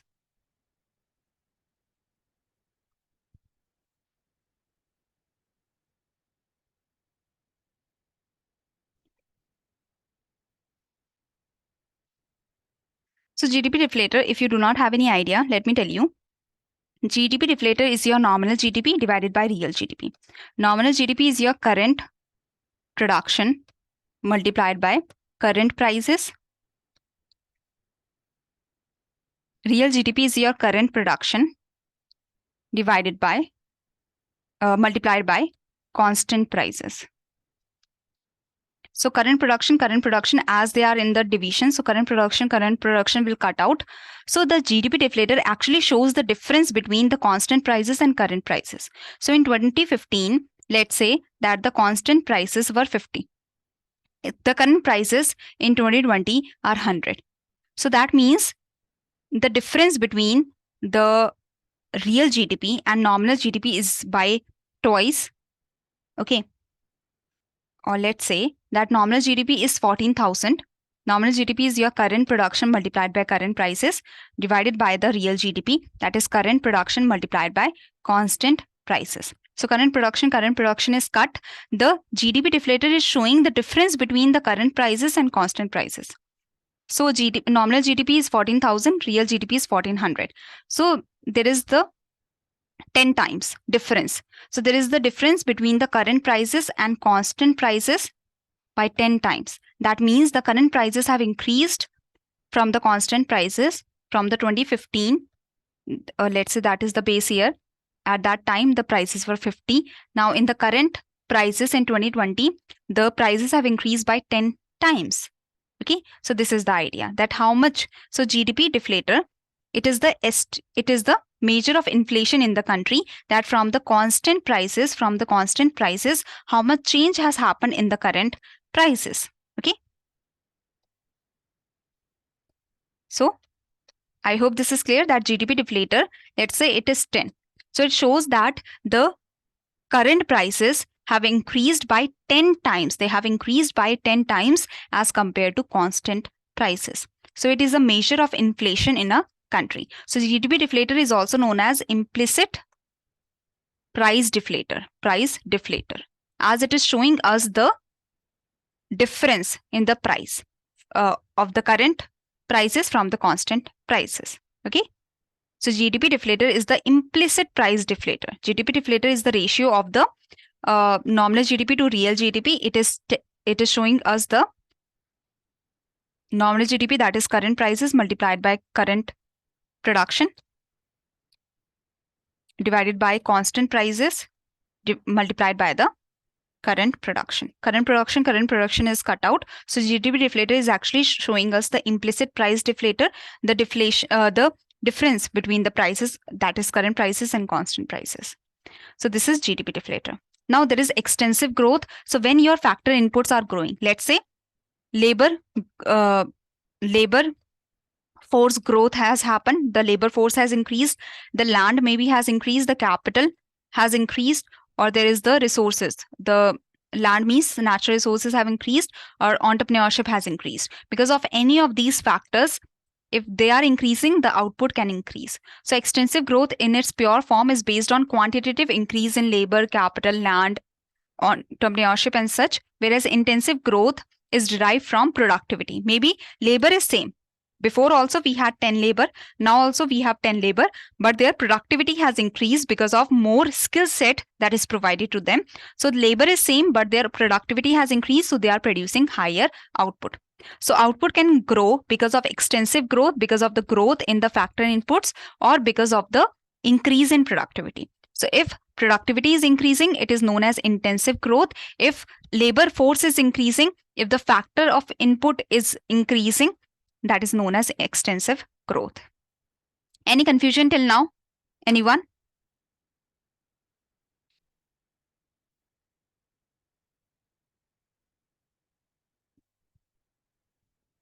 Say yes or no?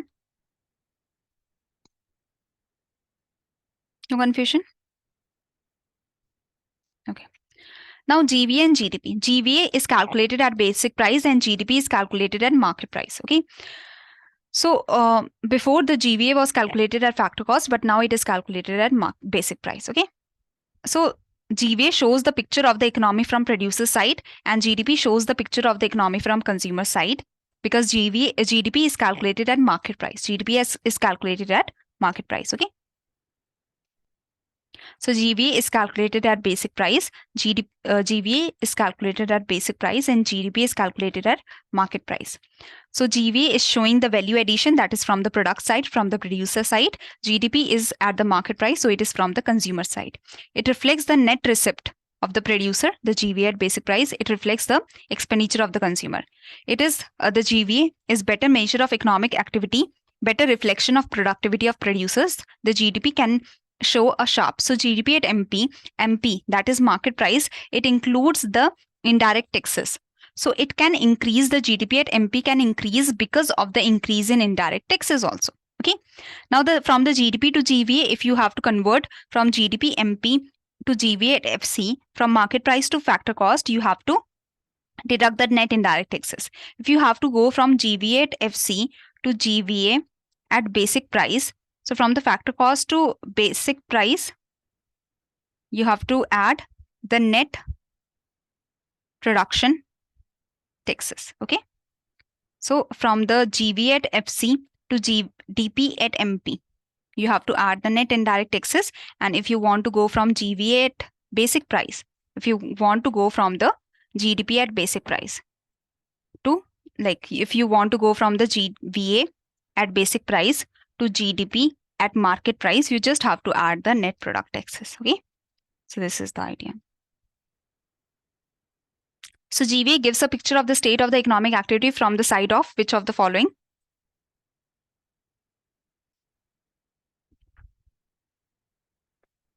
Producer side, very easy.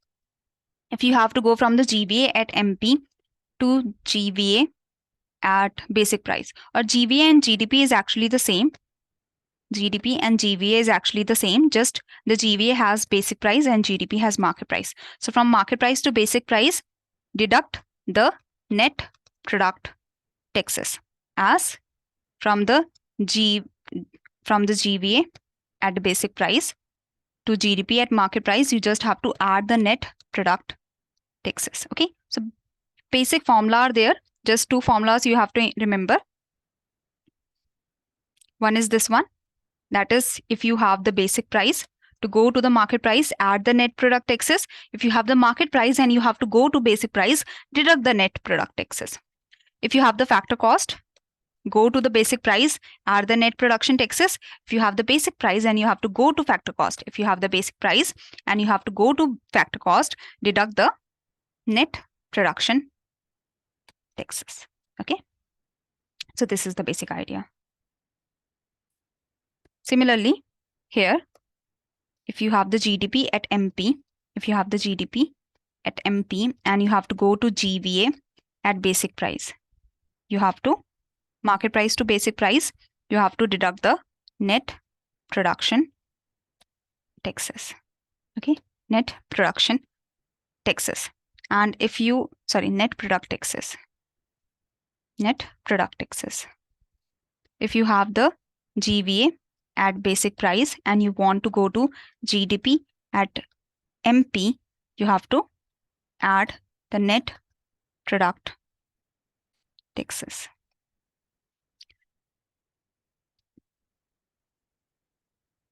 Basic price to market price to basic price, product taxes. Okay.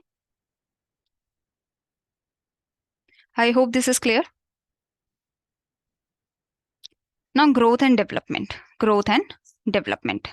So, growth and development, there is a very basic difference between this two. So, this is the end of the chapter now. This is the last topic that we have to discuss from the national income chapter. So, growth versus development. Growth is seen through, the economic growth is seen through the real GDP. That if current production is increasing, the real GDP will increase and we will say that economic growth has happened in the country. Development is seen like through the growth, that if the production is increasing, growth is happening, so development will be there. But development is also seen through the qualitative factors, that the illiteracy has decreased, maternal deaths have decreased, infant mortality has decreased, the education level has increased, the human development has increased. So development is the growth as well as the qualitative factors also. So growth is more narrow concept, while the development is taking into account growth plus standard of living plus the human development. Growth is single dimensional, that is if production is increasing, we will say that growth is happening. Development is multidimensional, where we see inequality, education, illiteracy and such. Growth is short term. In the short term, like just after the independence from 1947 to 1950s, we saw that we were growing by a percentage of 2-3%. Okay, so growth can happen in short term also, 1 year, 2 year, 3 years also. We can start growing by little, by little. But development, it takes long term, because decreasing the illiteracy, decreasing the inequality, we have to change the structural feature of the country. We have to change the mindset of the country. We have to spread awareness among the people. We have to decrease the child marriage. We have to decrease the the girl deaths.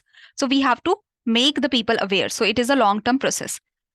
Growth is quantitative term, increase in real GDP. If the real GDP is increasing, that means production is increasing, that means growth is happening. Development, human development index, gender inequality is decreasing or not. So gender related index, human poverty, we have to decrease. So this is all comes under development. Growth, it is the focus of developed countries, because they have decreased inequality, they have increased illiteracy, they have increased literacy in their country, they have decreased inequality, and they have decreased child marriages and such. So their focus, developed countries have the focus on growth, that now they have to continue producing more and more.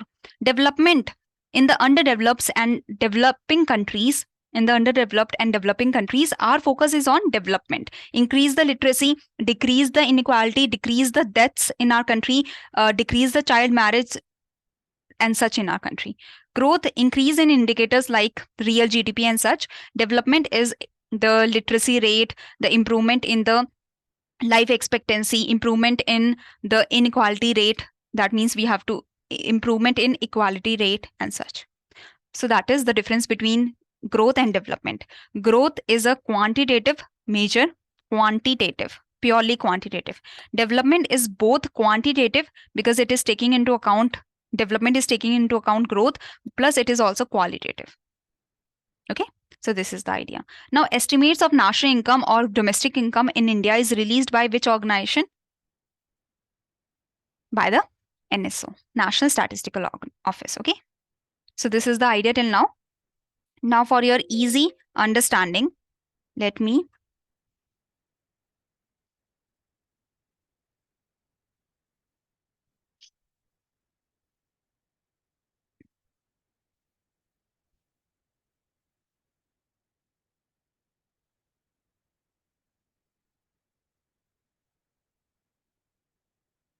Let me make this change here so that when you get the PDF, you will remember this, okay?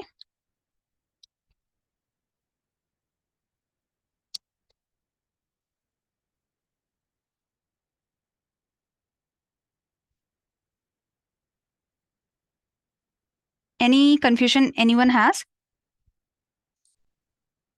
Now I hope you will not get confused.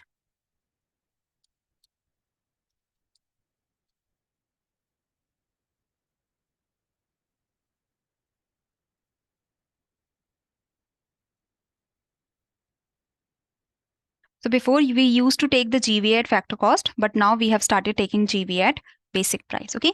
So let's calculate it like this. Now you know that if you have to convert the GDP from market price to GVA at basic price, what you have to do from market price to basic price, deduct the net product taxes. Okay.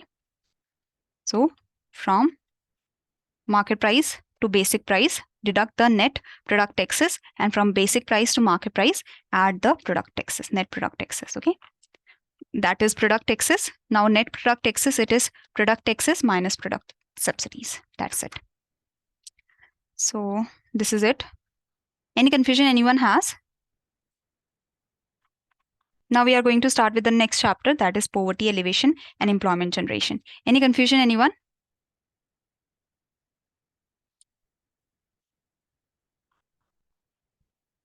Shall we start with the new chapter?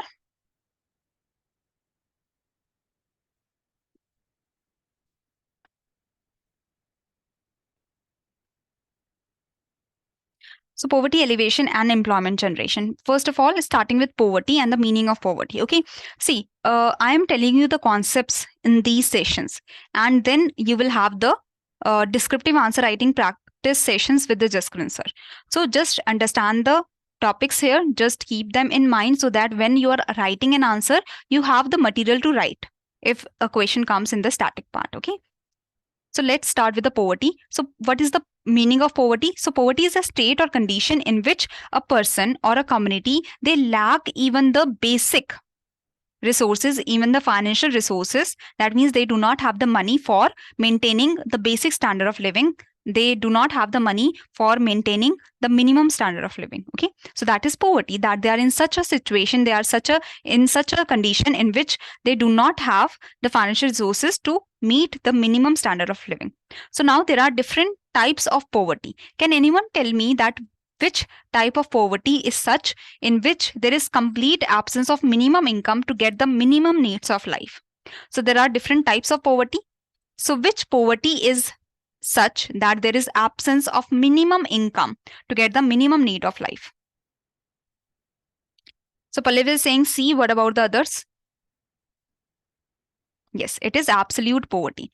In the absolute poverty, we see the total number of people that are living below the poverty line. So poverty line, this is a line that is telling the minimum income that is required to survive, or this is the minimum expenditure that is required for the individual or for the person. If the person is not having this minimum income, let's say rupees 1000 per month, or the minimum expenditure of let's say rupees 800 per month, if the individual is not having this income or expenditure, and if the person is below this poverty line that is telling you the threshold, the minimum of the income or the minimum of the expenditure that is required, if the person is not having this minimum of the expenditure, let's say, and is below this poverty line, then the people will be below the poverty line. That means the person is absolutely poor. The person is under the absolute poverty.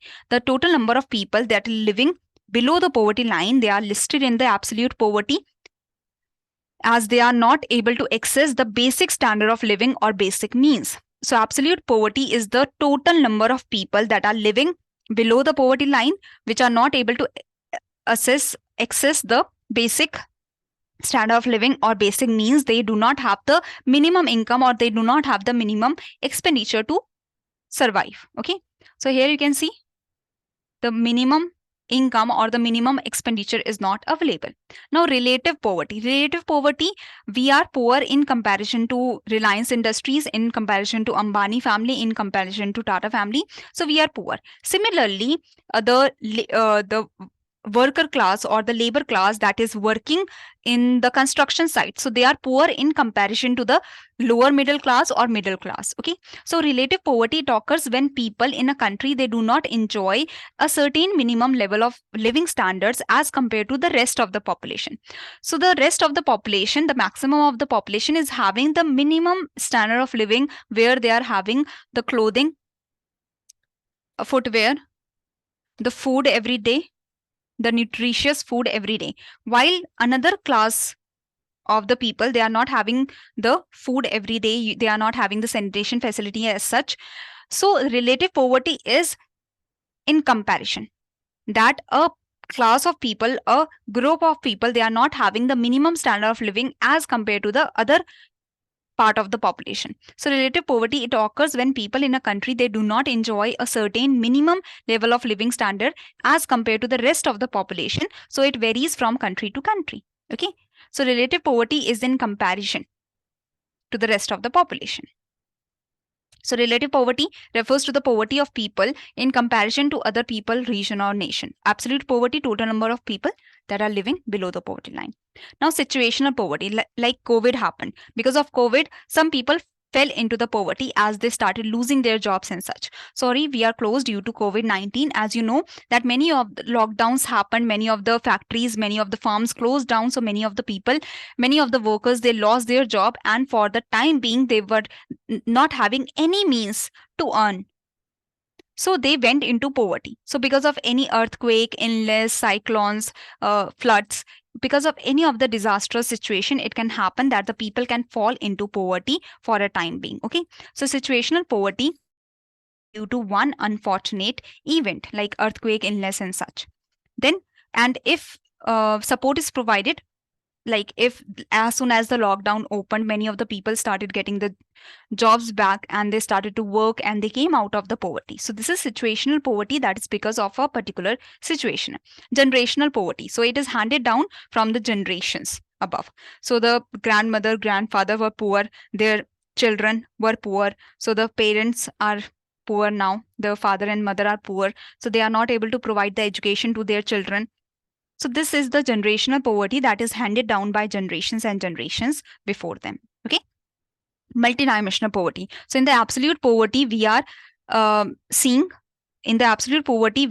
a poverty line, that is the minimum income, threshold income. If you are below the threshold income, you are poor, or if you are below the threshold expenditure, you are poor. So we are seeing the absolute poverty through one lens, either income or expenditure, we can say. But multidimensional poverty, in this kind of poverty, we can see the poverty from multiple lenses. Sanitation facility, do you have the sanitation facility or not? Do you have the education or not? Do you have the living circumstances or not? Do you have the cooking fuel or not? Do you have the bank account or not? Do you have the assets or not? So multidimensional poverty, it sees the poverty from multiple lenses. Several factors are used that constitute the poor people's experience of deprivation. Okay, so multidimensional poverty is seeing the poverty from multiple dimensions, like nutrition, child mortality, years of schooling, school attendance, cooking fuel, sanitation, electricity, housing, and such. So it like poverty is seen from these multiple dimensions, that if you are not able to access these various dimensions, so that means you will come under the poor condition. You are coming under the multidimensional poverty. Okay, so multidimensional poverty is seeing the poverty from multiple dimensions of health, education, and living standards. Now kindly try to answer this question.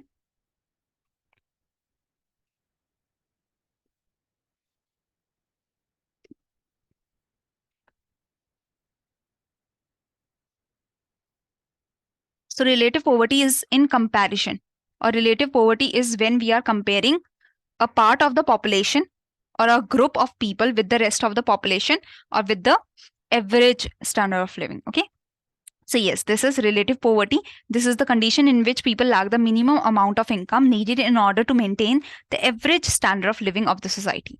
So we are comparing a part of the population with the average standard of living in the society. So when we are making the comparison, so this is relative poverty. The poverty, what is the poverty line? So which of the following is correct in terms of poverty line? In terms of poverty line, which of the following is correct?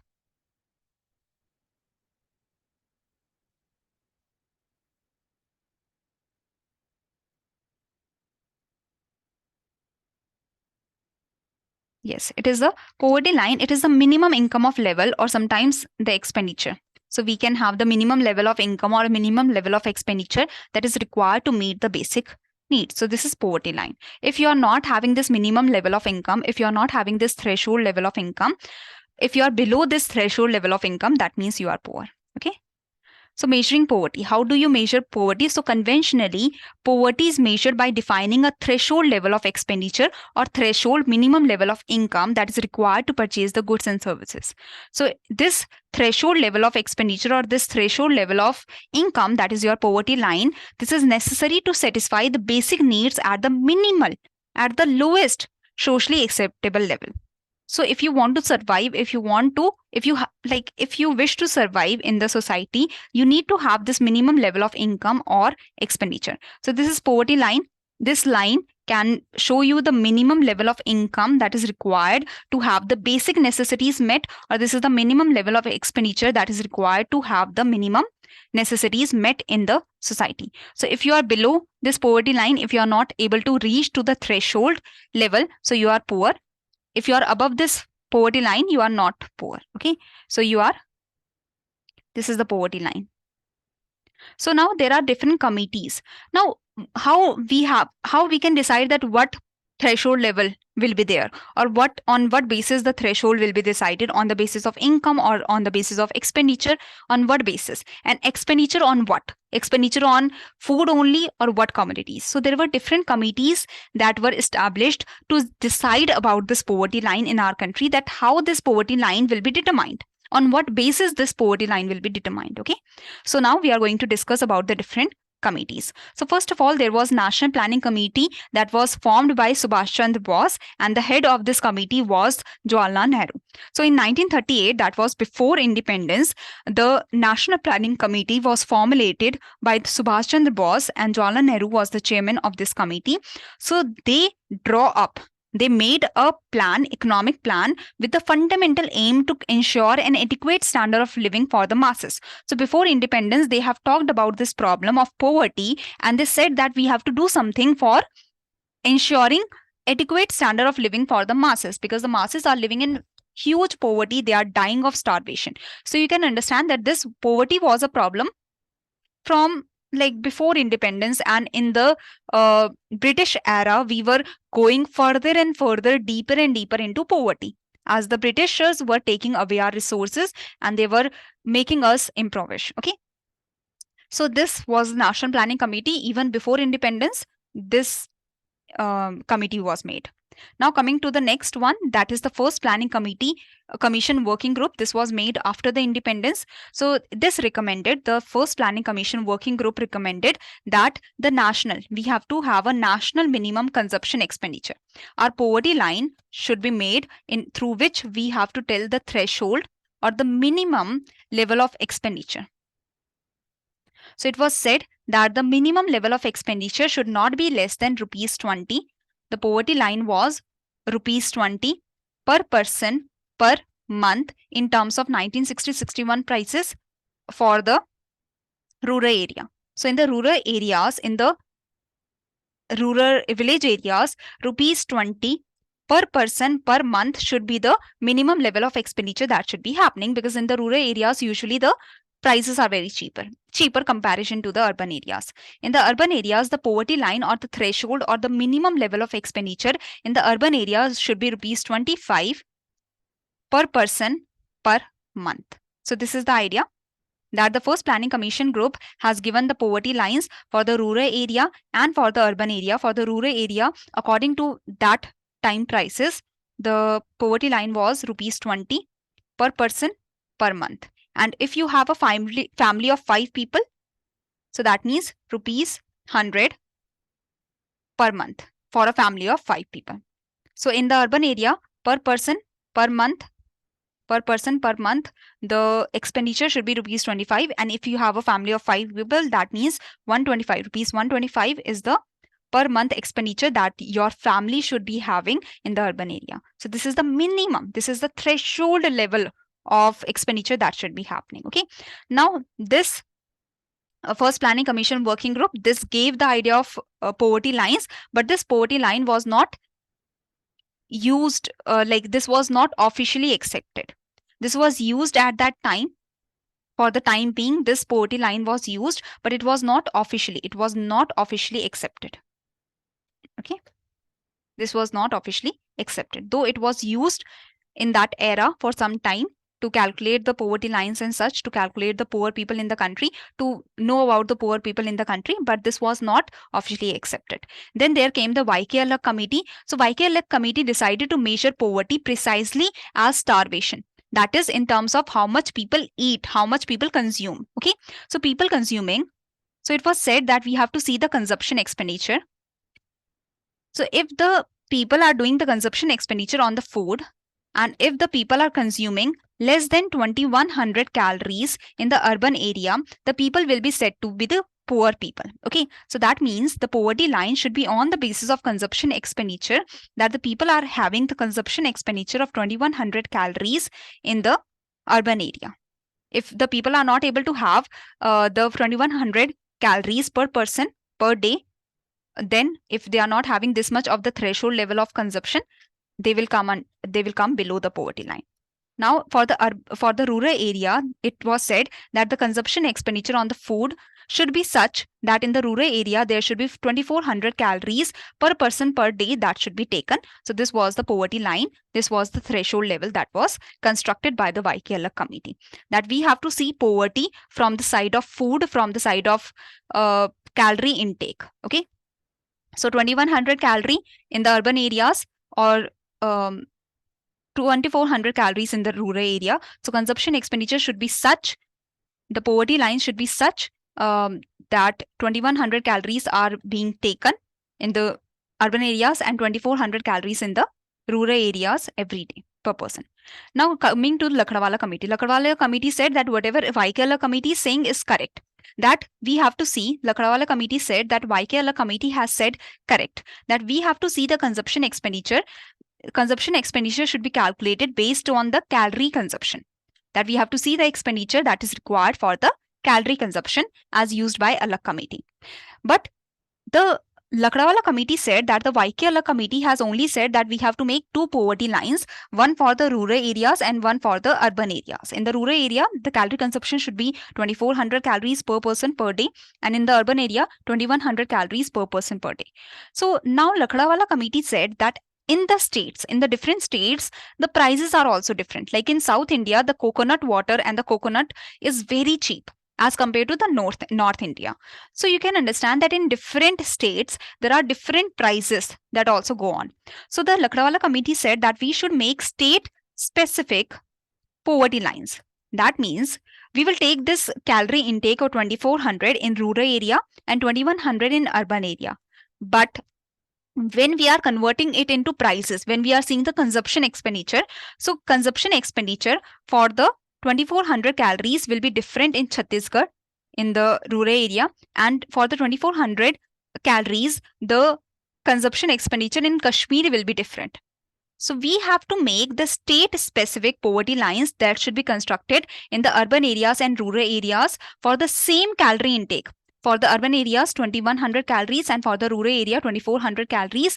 But because there is price differentials in states, so for this consumption requirement, there should be different consumption lines for all the states in the rural and urban area. So state specific poverty lines should be made. So that takes into account the state price differentials for achieving the same calorie intake. Okay, so YKL committee had said that only two poverty lines are required of the consumption expenditure. That is for 2100 calories in the urban area, and consumption expenditure that should be taken as the threshold level for 2400 calories in rural area.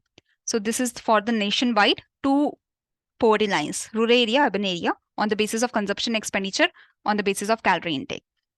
Lakdawala committee said that because there is state price differentials, so consumption expenditure will be different in different states for the same calorie intake. So different state specific poverty lines should be constructed. Now Tendulkar committee. So till now everything is clear because now only Tendulkar and Rangarajan committee is left, and those two are the little bit different. So everything is clear till now.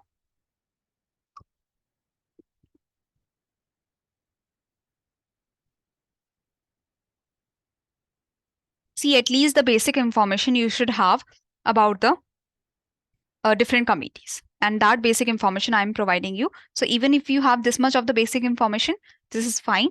At least you should know about the different committees. Okay, any confusion, anyone?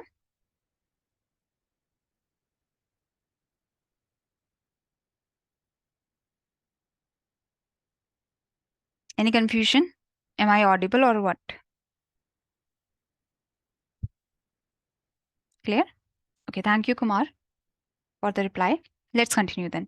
Now coming to the Tendulkar committee. Okay, so see, before the Tendulkar committee, it was considered that education and health, they are being provided by the government. So no one has to spend on the education and health because the government is providing the education, the government schools are there, the government hospitals are there. So the people do not have to spend on the education and health. But the Tendulkar committee said that the people do spend on on the education and health. That's why we have to consider the expenditure that is happening on the education and health also. And the people require clothes, the people require footwear also. It's not like that you are having the consumption expenditure, you are eating the calories. But what about your clothes? What about your footwear? What about the dignity of the people? So Tendulkar committee was the one that saw the poverty from the multiple dimensions. That is, that saw the poverty from the multidimensional aspect. Before the Tendulkar committee, only the consumption expenditure was considered as the component, and the poverty line was being made on the basis of consumption expenditure. But the Tendulkar committee said that we have to see the poverty from the multiple dimensions. So before the Tendulkar committee, only the calorie intake was the main criteria to judge the consumption expenditure. Tendulkar committee said that yes, we have to see the consumption expenditure, but not only for calorie intake only. We have to see the expenditure for the clothing, for the footwear, for the non-durable goods, for the durable goods. Okay, so Tendulkar committee said that I'm taking a adopted mixed reference period, where mixed reference period means that different reference periods will be taken, mixed. 1 year time period will be taken for the clothing, footwear, durable goods such as your sofa, TV and such, education and health. So 1 year time period will be taken for clothing, footwear, your durable goods, education and health. So the consumption should be happening of these items also. So on the basis of this, as well as 30-day time period will be taken for the food, fuel and such. Okay. So this is the mixed reference period. That means 1 year time period should be taken for the expenditure that is happening on clothing, footwear, your durable goods, education and health, and 30-day time period should be for the food, fuel and the expenditure on such items. So rather than having a uniform reference period, there should be a mixed reference period of 1 year and 30 days. So we have to shift away from calorie consumption based poverty line, because in the calorie consumption based poverty line, we were only focusing on one aspect, that is calorie. What about footwear? What about clothing? What about the dignity of the person? What about the education, health of the person? So we have to make a uniform poverty line basket. So poverty line basket will be the goods that is consumed in the rural and urban area. So for 1 year, clothing, footwear, durable goods, education, health, food and fuel for the 30 days. So this is a uniform poverty line basket that should be consumed in the rural area as well as in urban area. In rural area also, clothing, footwear, education, health is required. In the urban area also, the same basket is required. Incorporation of private expenditure on health and education. As I've told you that before the health and education, was nowhere in Lakdawala committee, YK committee, first planning commission, nowhere it was said that we have to take into account the health and education expenditure. But Tendulkar committee said that we have to take this into account while estimating poverty. Committee computed new poverty lines for rural and urban areas of each state depending upon the mixed reference period of 1 year for these goods and 30-day for these goods. Okay. Now coming to the last one, that is the Rangarajan committee. So Rangarajan committee has modified the mixed reference period. So the Rangarajan committee gave a modified mixed reference period. So in which 1 year time period was taken for the 5 non-food items such as clothing, footwear, durable goods, education and health. They have taken 7-day time period. The Rangarajan committee took 7-day time period for edible oil, eggs, vegetables and fruit. They took 30-day time period for the other food items, and for the fuel and such. Okay, so that's why here you can see that in the Tendulkar committee there was 1 year time period for the 5 non-food items, that is clothing, footwear, durable good, education and housing, and 30-day time period for food and fuel. In the Rangarajan committee, they have just modified it. They have just given a 7-day slot also. That's it. That's the only difference. So Rangarajan committee is not followed much. It is Tendulkar committee that is followed. As you can see, it is easier. That is only taking 2 time periods. Okay. Any confusion now anyone has? If you have any confusion, you can ask. If you do not have any confusion, kindly try to answer this question. At least have the basic of the information. So if a question comes on poverty, you can like use this static information that shows that, okay, you also have static knowledge about the topic. Okay.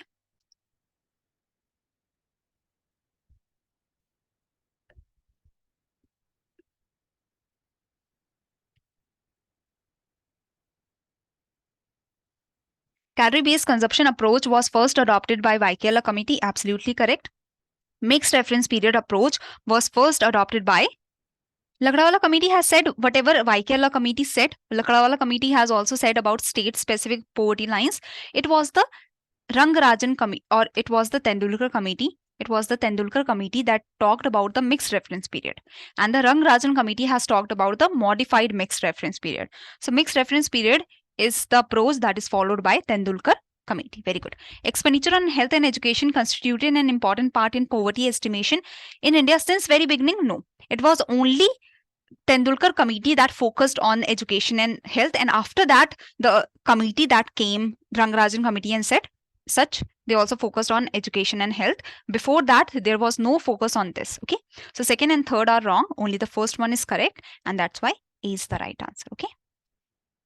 Now, identification of poor in India. So who identifies the poor in India? So it is done by state governments. It is based on, so the state governments, they identify the poor. It is based on the information that comes from the below the poverty line census. So socio-economic caste census is that happened in 2011. That was done by the Ministry of Rural Development. So this was the census. Census is what? Like it is door-to-door data collection. So the enumerators or the data collectors, they go to every house to take the information that, okay, how much you earn, how many family members you have, how much consumption expenditure you have, how many earning members you have, how many children you have. So the data collection happens in such manner, and this is a census. Census means that the enumerators, the data collectors will go to each and every house to collect the data. So last socio-economic census, the first and the last one, that happened in 2011. It was done by Ministry of Rural Development. It was a comprehensive door-to-door enumeration. Data collection was done from each and every household, and on the basis of this on the basis of the socio-economic caste census, the identification of poor happened. Okay. Next, which of the following is not an indicator to measure multidimensional poverty index? So now recently what has happened that the Niti Aayog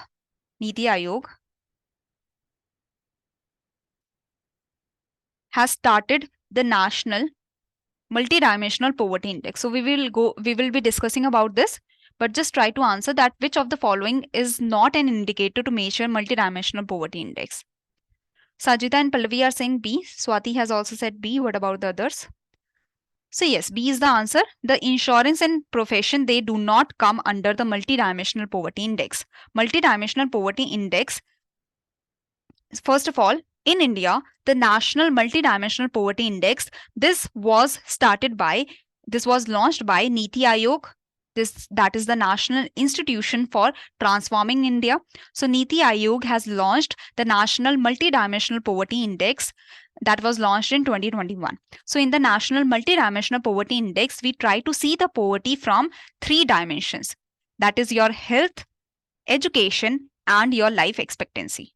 Sorry, your standard of living. That includes the life expectancy and such. So standard of living. So National Multidimensional Poverty Index, this was launched in 2021 by Niti Aayog. This try to see, like in the National Multidimensional Poverty Index, we try to see the poverty from 3 dimensions: health, education, and standard of living. Now these 3 dimensions have 12 indicators. So the health has 3 indicators, that is nutrition, child and adolescent mortality, and maternal health. Education has 2 indicators: years of schooling, school attendance. Standard of living has cooking, fuel, sanitation, drinking water, housing, electricity, assets, and bank account. These are the indicators in the standard of living. Okay. So the 3 important dimensions are health, education, standard of living, that have 12 indicators. These 3 dimensions have 12 indicators. Now you can see that the highest weightage is given to the nutrition, years of schooling, school attendance, and the least of the weightage is given in the standard of living, because standard of living has too many of the indicators, so that have less weightage also. Okay. So multidimensional poverty index, it measures the simultaneous deprivation of people across the 3 dimensions, that is health, education, and standard of living. So multidimensional poverty index try to see the deprivation of people in the 3 dimensions. It has 12 indicators, so the 3 dimensions have 12 indicators. Now how do you calculate, how the Niti Aayog is calculating the multidimensional poverty index? So this is done through the household data that is collected through the All India National Family Health Survey.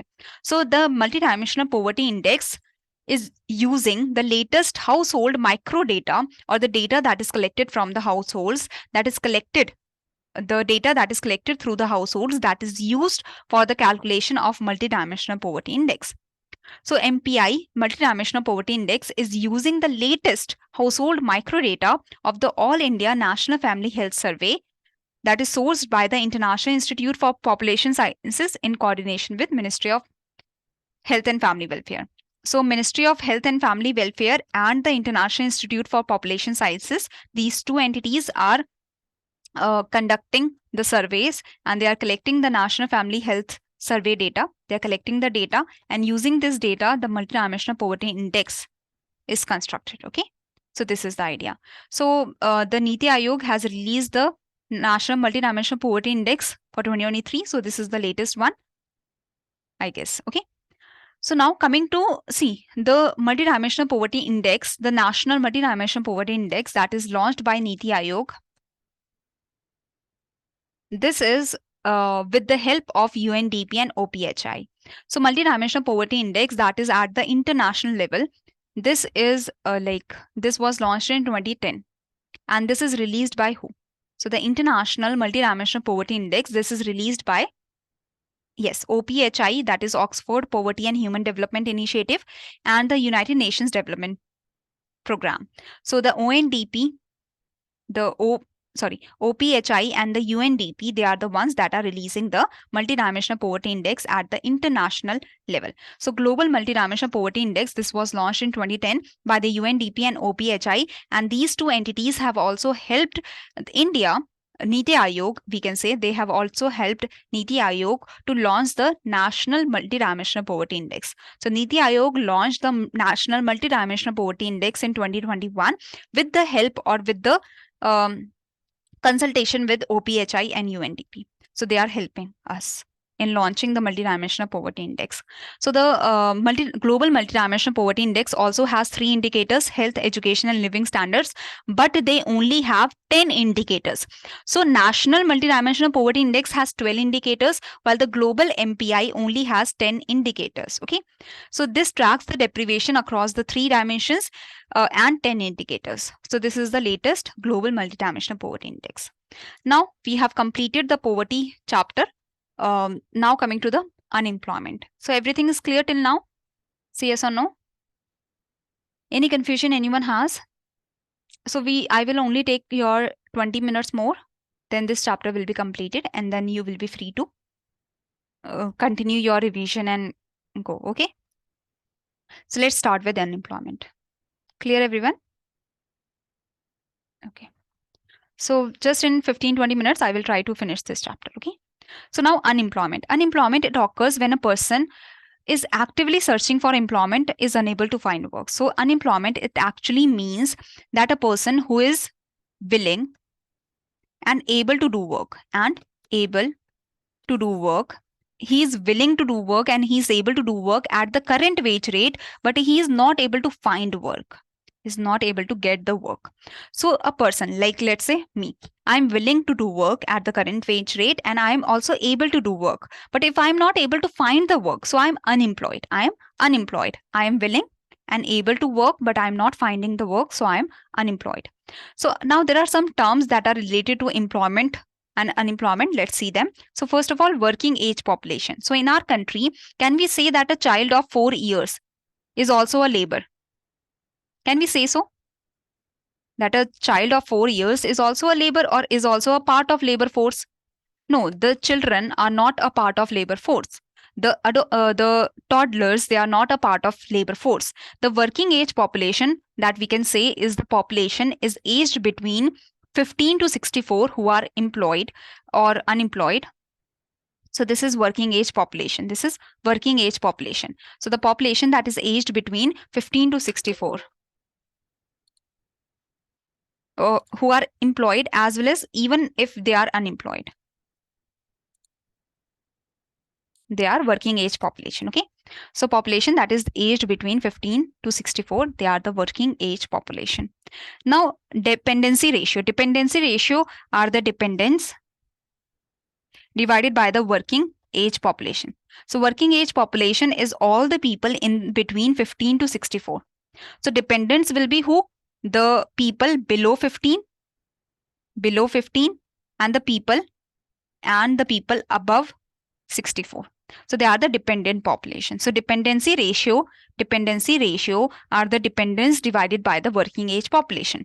So the ratio, dependency ratio, this is the dependency ratio, that is the ratio of the person who are under 15, who are less than 15, or who are above 64,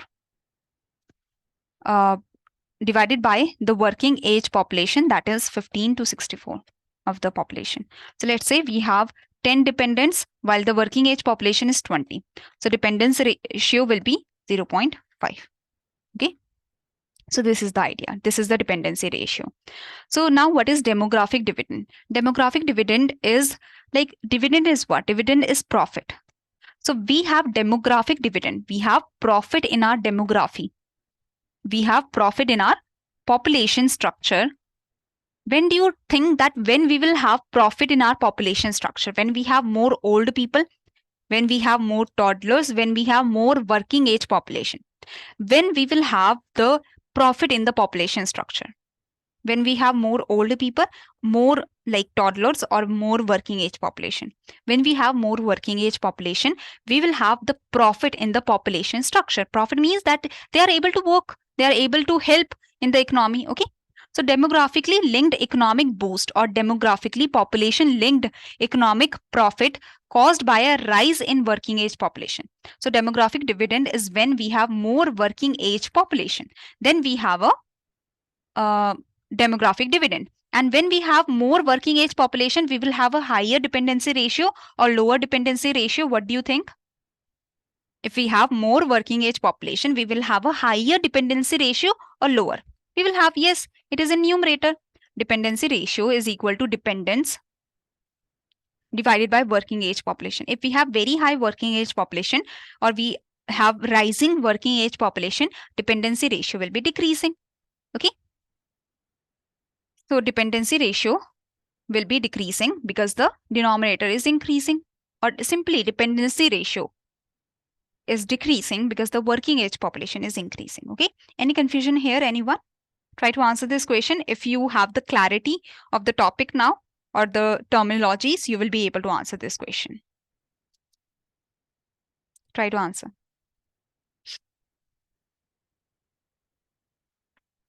So, which of the following are correct? That you have to tell me. So, demographically linked economic boost is caused by a rise in working age population. Yes, working age population is increasing.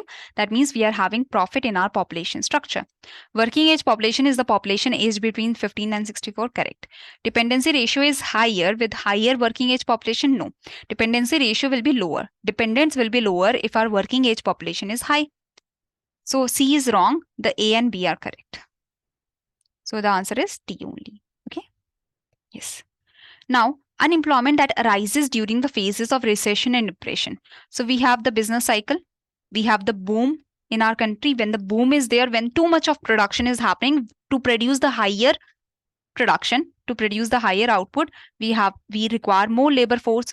So unemployment is low. But when there is a recession or depression, when there is low production, low employment is there, so there is high unemployment. Okay, so during the recession and depression we have high unemployment, and this type of unemployment is known as cyclical unemployment. Very good, because there is a cycle that is going on. So let's understand about all the types of unemployment. So open unemployment is when the large section of labor force does not get a job that may yield them regular income. So this is open unemployment, where like for a time being a large section of population, a large section of labor force. Now what is labor force? First of all, before moving ahead, what is labor force?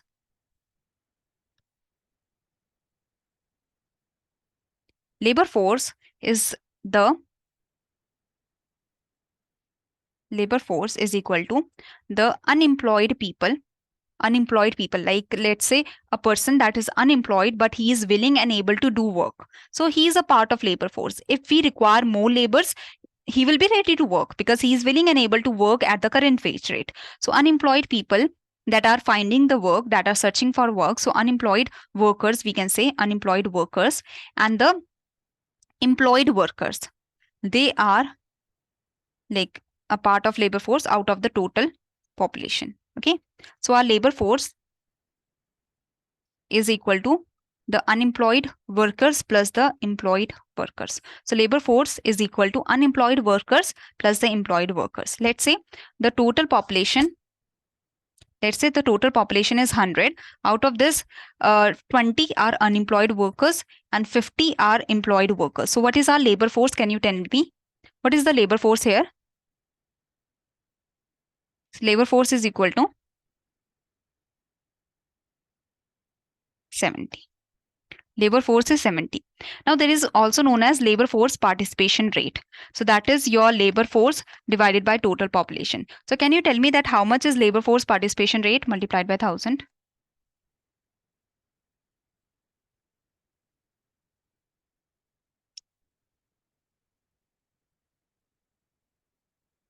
So this we are going to understand in the coming slides also. So let's wait for it. But this is the whole idea, okay?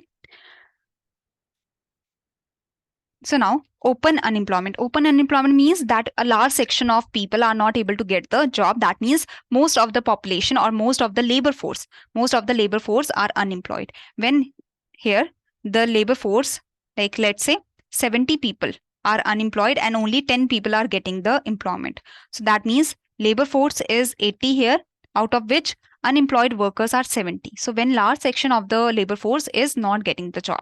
Structural unemployment, let's say that you have the skill of a typewriter, but that skill is not required. Now we have the computers, so computer skill is required. So when there is a difference between the skill set because of technological change or because of the change in the structure of the economy, there is the skill set that is difference. There is the difference in the skill set. So the skills that you have is different from the skills that is required. Okay, so that is a structural unemployment. That means employment is present, jobs are present, but skills are different that you have and that is required. Frictional unemployment, when you are leaving one job in the search of another job, so that is frictional unemployment. You are leaving your job to search for another job. So when a worker is shifting from one job to other, so that is frictional unemployment. So you are leaving your current job to find another job. So that is frictional unemployment. Okay. Cyclical, that is because of depression. So when depression or recession are coming, production is low, with the low production, there is low employment, so unemployment is very high. So that is cyclical unemployment. That is because of recession or depression. Underemployment. Let's say you have done a PhD, but you are working as a clerk, so you are not able to utilize your knowledge, or you are not working to your fullest of the capacity. So when you are not working to the fullest of your capacity, that is underemployment. Okay, is it understandable? Were you able to understand these 6? Okay. So open unemployment, when a large section of the labor force is unemployed. Structural unemployment, when the skill set that you have is different from the skill set that is required in the country. Frictional unemployment, when one person is leaving his or her job in the search of another job. So the time period that the person is searching the another job, he is unemployed. So that is frictional unemployment. Cyclical is because of your cycle, because of your business cycle. So when there is depression or recession, production is low. With the low production, there is high unemployment. Okay, because less production, less people will be employed and more unemployment. Underemployment, you are not using your skills to the fullest of the capacity. Disguised unemployment, that means the people seem to be working, but they are not actually adding anything to the production. So in the field, 2 people can produce 20 output, but actually in this field, 5 people are working and they are still producing 20 output only. So the 3 people, the additionally 3 people, they are not producing anything, they are not adding anything to the production. So this is disguised unemployment. 3 people are seem to be working, but they are not adding anything in the production. So more people are engaged in a job than actually required, and contribution to the output is like their additional contribution to the output is 0 or negligible. So seasonal unemployment, when the season is like for the ice cream, in the summer season the ice cream sells more. So in the ice cream season, if you are an ice cream seller, you have more business in the summers. So you are getting, like in the summers, there is more job that is available in the ice cream industry. In the winters, not so much. Okay, so that is seasonal unemployment can be there. Casual unemployment, when workers are employed on a day-to-day basis. So there is labor chalk kind of thing, that laborers stand there. Some days they are getting work, some days they are not getting work. Construction workers also, some days they get work, some days they don't. Chronic unemployment, that is for a long period of time, when the unemployment is sustaining in a country for a long period of time. So that is chronic unemployment. Okay, I hope this is all clear. If there is any confusion, kindly ask me. So like during COVID, a large section of the labor force in our country went into unemployment. So this was open unemployment. Okay, this was open unemployment, when a large section of the labor force went into unemployment situation. But this was for short term, only for 5-6 months. After that, the lockdown opened and the people went back to their jobs. Okay, so that is the difference between chronic and open unemployment. Open unemployment is usually when a large section of the labor force is unemployed, and that can happen in the short run or in the long term. In the chronic unemployment, when the unemployment is for a long term, so that is chronic unemployment. Now try to answer this. This is easy. Unemployment that arises during recession or depression, this is cyclical unemployment, right? So this we have discussed. Now coming to the next one, if there is mismatch between the skill that you are offering and the skill that is demanded by the recruiter. So this is the skill that you are offering is different from the skill that is required in the economy. So this is structural unemployment, because there is technological change that has happened. You are a computer engineer, or you are you have some skill set that is not required now. Now there are the AI developers that are required more or something. So there is a structural change that has come. So you have to change your skill set. As soon as you change your skill set, you will get the new jobs. Okay, so there is structural unemployment. What type of unemployment occurs when a worker leaves his or her current job due to a bad manager and is in process to find a new one? So you are leaving your job, you are not happy with your job, and you are trying to find a new one. So this is frictional unemployment. Yes, very good. The type of unemployment in which the marginal productivity of labor is 0, where additional productivity of labor is 0, that means the labor is not adding anything to the production. So this is disguised unemployment. Very good. So now coming to the measurement of unemployment. How do you measure unemployment? So there are the usual status unemployment, weekly status unemployment, or current daily status unemployment. Okay. Starting with usual status unemployment. So this is open unemployment or chronic unemployment that you are trying to calculate. This approach estimate only those person as unemployed that are the ones who are not having the work for a major time during the 365 days. So you see the reference period in the usual status unemployment is 1 year. This is the reference period. So in the usual status unemployment, it is trying to see that who has not gained the work for the majority of the 1 year. So if you have work for only 1 month in a whole year or only 2 months, so you are unemployed for the whole of the year because you have got the work for only a very, very short period of time. But if you have got work for 9 months in the year and you were unemployed for 3 months, so you will be considered employed. Okay. So the usual status unemployment, it estimates only those person as unemployed who had no gainful work for a major time during the 365 days preceding the date of survey. So like today you are doing the survey and you have taken the reference period as the previous 1 year. So in the previous 1 year, you will see that which people have got the work in the majority of the 1 year, like majority of the time period, or which people have not got work in the majority of time period. So if the people have got work for 8 months, 9 months, 10 months, they have got the gainful work for majority of time period, they are said to be employed. If the people are unemployed for majority of the time period in the reference period, so if the people are unemployed for a majority of the time period, they will be considered unemployed in the usual status unemployment. Okay. So this is having the reference period of 365 days. Weekly status unemployment. So you will take a reference period of 1 week. 1 week is the reference period. So let's say Monday, Tuesday, Wednesday, Thursday, Friday, Saturday, and Sunday. So in this whole week, even if you have got work for even 1 hour, you will be said to be employed for the whole week. So this approach uses 7 days preceding the date of survey. So reference period is 7 days, that is a week as the reference period. A person is considered to be employed if he or she pursues any one or more of the gainful activities for at least 1 hour on any day of the reference week. That means even if you have worked for 1 hour in the whole week, you have worked for 1 hour only, then also you will be considered employed.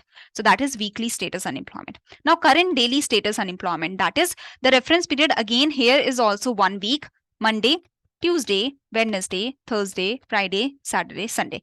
But here you are seeing on the daily basis. On the Monday, have you got the work even for 1 hour? Yes. So you are employed for Monday. On Tuesday, you have not got work even for 1 hour. On Wednesday, you have got work for 1 hour. On Thursday, Friday, Saturday, you have not got work even for 1 hour. On Sunday, you have got work for 2 hours. So that means unemployment status of a worker or for a person is measured for each day in a reference period. In a reference week, a person having no gainful work even for 1 hour will be said to be unemployed for that day. So you are unemployed for Tuesday, Thursday, Friday, and Saturday, because on the other days you got work for at least 1 hour. Okay. So you are not you are employed on Monday, Wednesday, and Sunday. On Monday, Wednesday, and Sunday, you will be considered employed, and on the other days, you will be considered unemployed. Okay. So I hope you have understood about usual status approach, current daily status, and weekly status. If you have understood these three, try to answer this question. Okay. That's all you need to remember from here. So try to answer. Usual status approach measures this is the measure that estimate the number of person who remained unemployed for a major part of the year. So usual status approach, it is the approach that is estimating the unemployment for the reference period of 1 year. If you are unemployed for the majority part of the 1 year, then you will be said to be unemployed. Correct. Okay. Current daily status unemployment. So this approach measures the unemployment with respect to 1 week. No, it measures unemployment with respect to each day. The reference period is 1 week. The reference period is 1 week. The reference period is 1 week, but we are trying to see the unemployment. It measures the unemployment on the basis of every day. We are trying to see the unemployment on the basis of every day. So a person having no gainful work for even 1 hour in a day is described to be unemployed for the day. So unemployment status of a person is measured for each day. So here the key term is each day. So unemployment status of a person is measured for each day. So unemployment is measured for each day. Weekly status approach considers the activity status of a person for each day? No. Weekly status approach considers the activity status of a person for a week. Even if you are employed for 1 hour of in a week, then also you will be considered employed. So 2 and 3 are wrong, because in the current daily status, unemployment is seen with respect to each day, and weekly status approach, the activity is seen for 1 week. Okay, so only first one is correct. Now we are at the last side, at the last part of our session. Let's see. Unemployment rate. Unemployment rate is your unemployed workers divided by total labor force. So first of all, let's take an example. Let's say total population is 100. Unemployed workers are 20. Employed workers are 70. Okay. And your labor force will be how much? Labor force is how much now? Unemployed workers are 20. Employed workers are 70. What is your labor force now? Tell me the, very good. 90 is the labor force. Unemployed labor force is your unemployed workers plus employed workers. Unemployed workers are 20, employed workers are 70. So that is 90 is your labor force. So out of the labor force, how many is unemployed workers multiplied by 100? So out of the labor force, 20 is unemployed.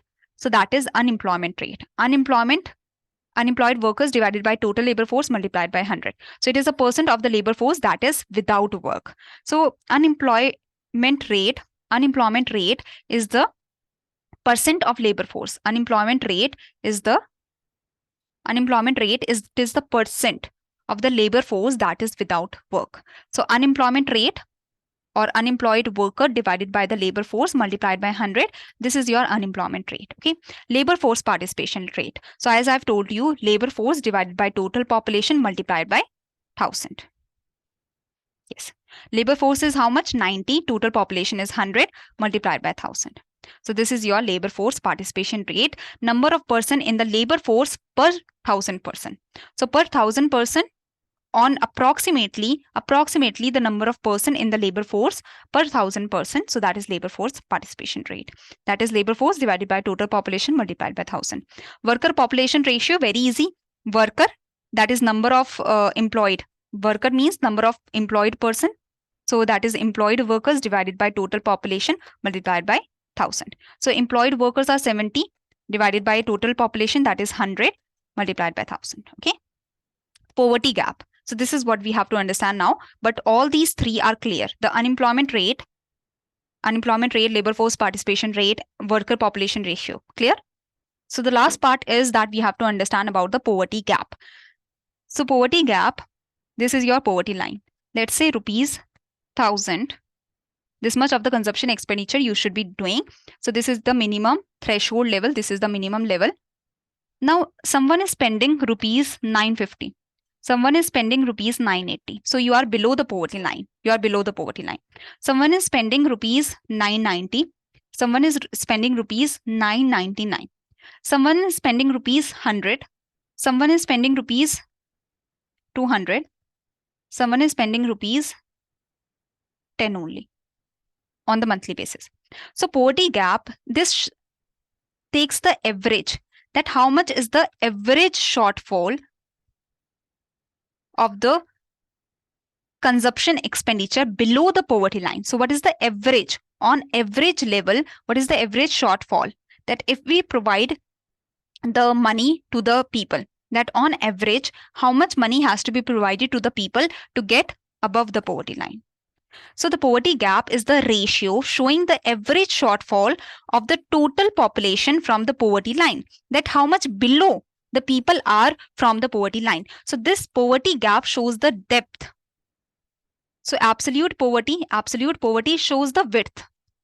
That absolute poverty shows that, okay, 100 people are below the poverty line. So it is showing the width of the, like out of the total population, how much people are poor. how much people are. So absolute poverty shows the width of the poverty, that how much people are poor out of the total population. Poverty gap shows the depth of the poverty, that on average how much below you are below the poverty line, that how much of the uh, help the government will have to do. So the minimum level of income that is required to secure the basic necessity for survival. So this is the average shortfall below the poverty line, that is the help that the government has to do. Okay, so this shows the depth of the poverty, that if you have like average shortfall is very high, that means you are, the maximum of the people are way below the poverty line.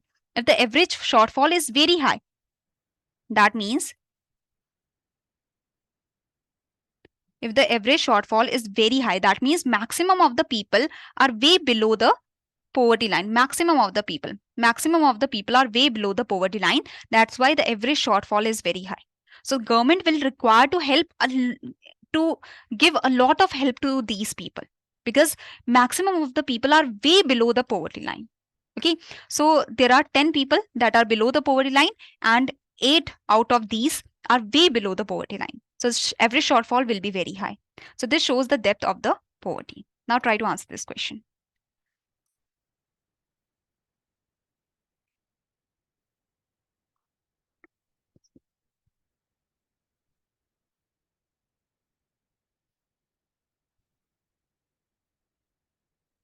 So Pallavi has given the answer. What about the others? So the ratio by which the mean income of the poor falls below the poverty line. So yes, that is poverty gap. It shows the depth of the poverty, that how far below your income, average income is from the poverty line. So this is it for today. I hope you enjoyed today's session, and like, do tell me that what I can change. If If you want me to change something, do tell me. And if you have any query, you can raise your hand. I will take your queries.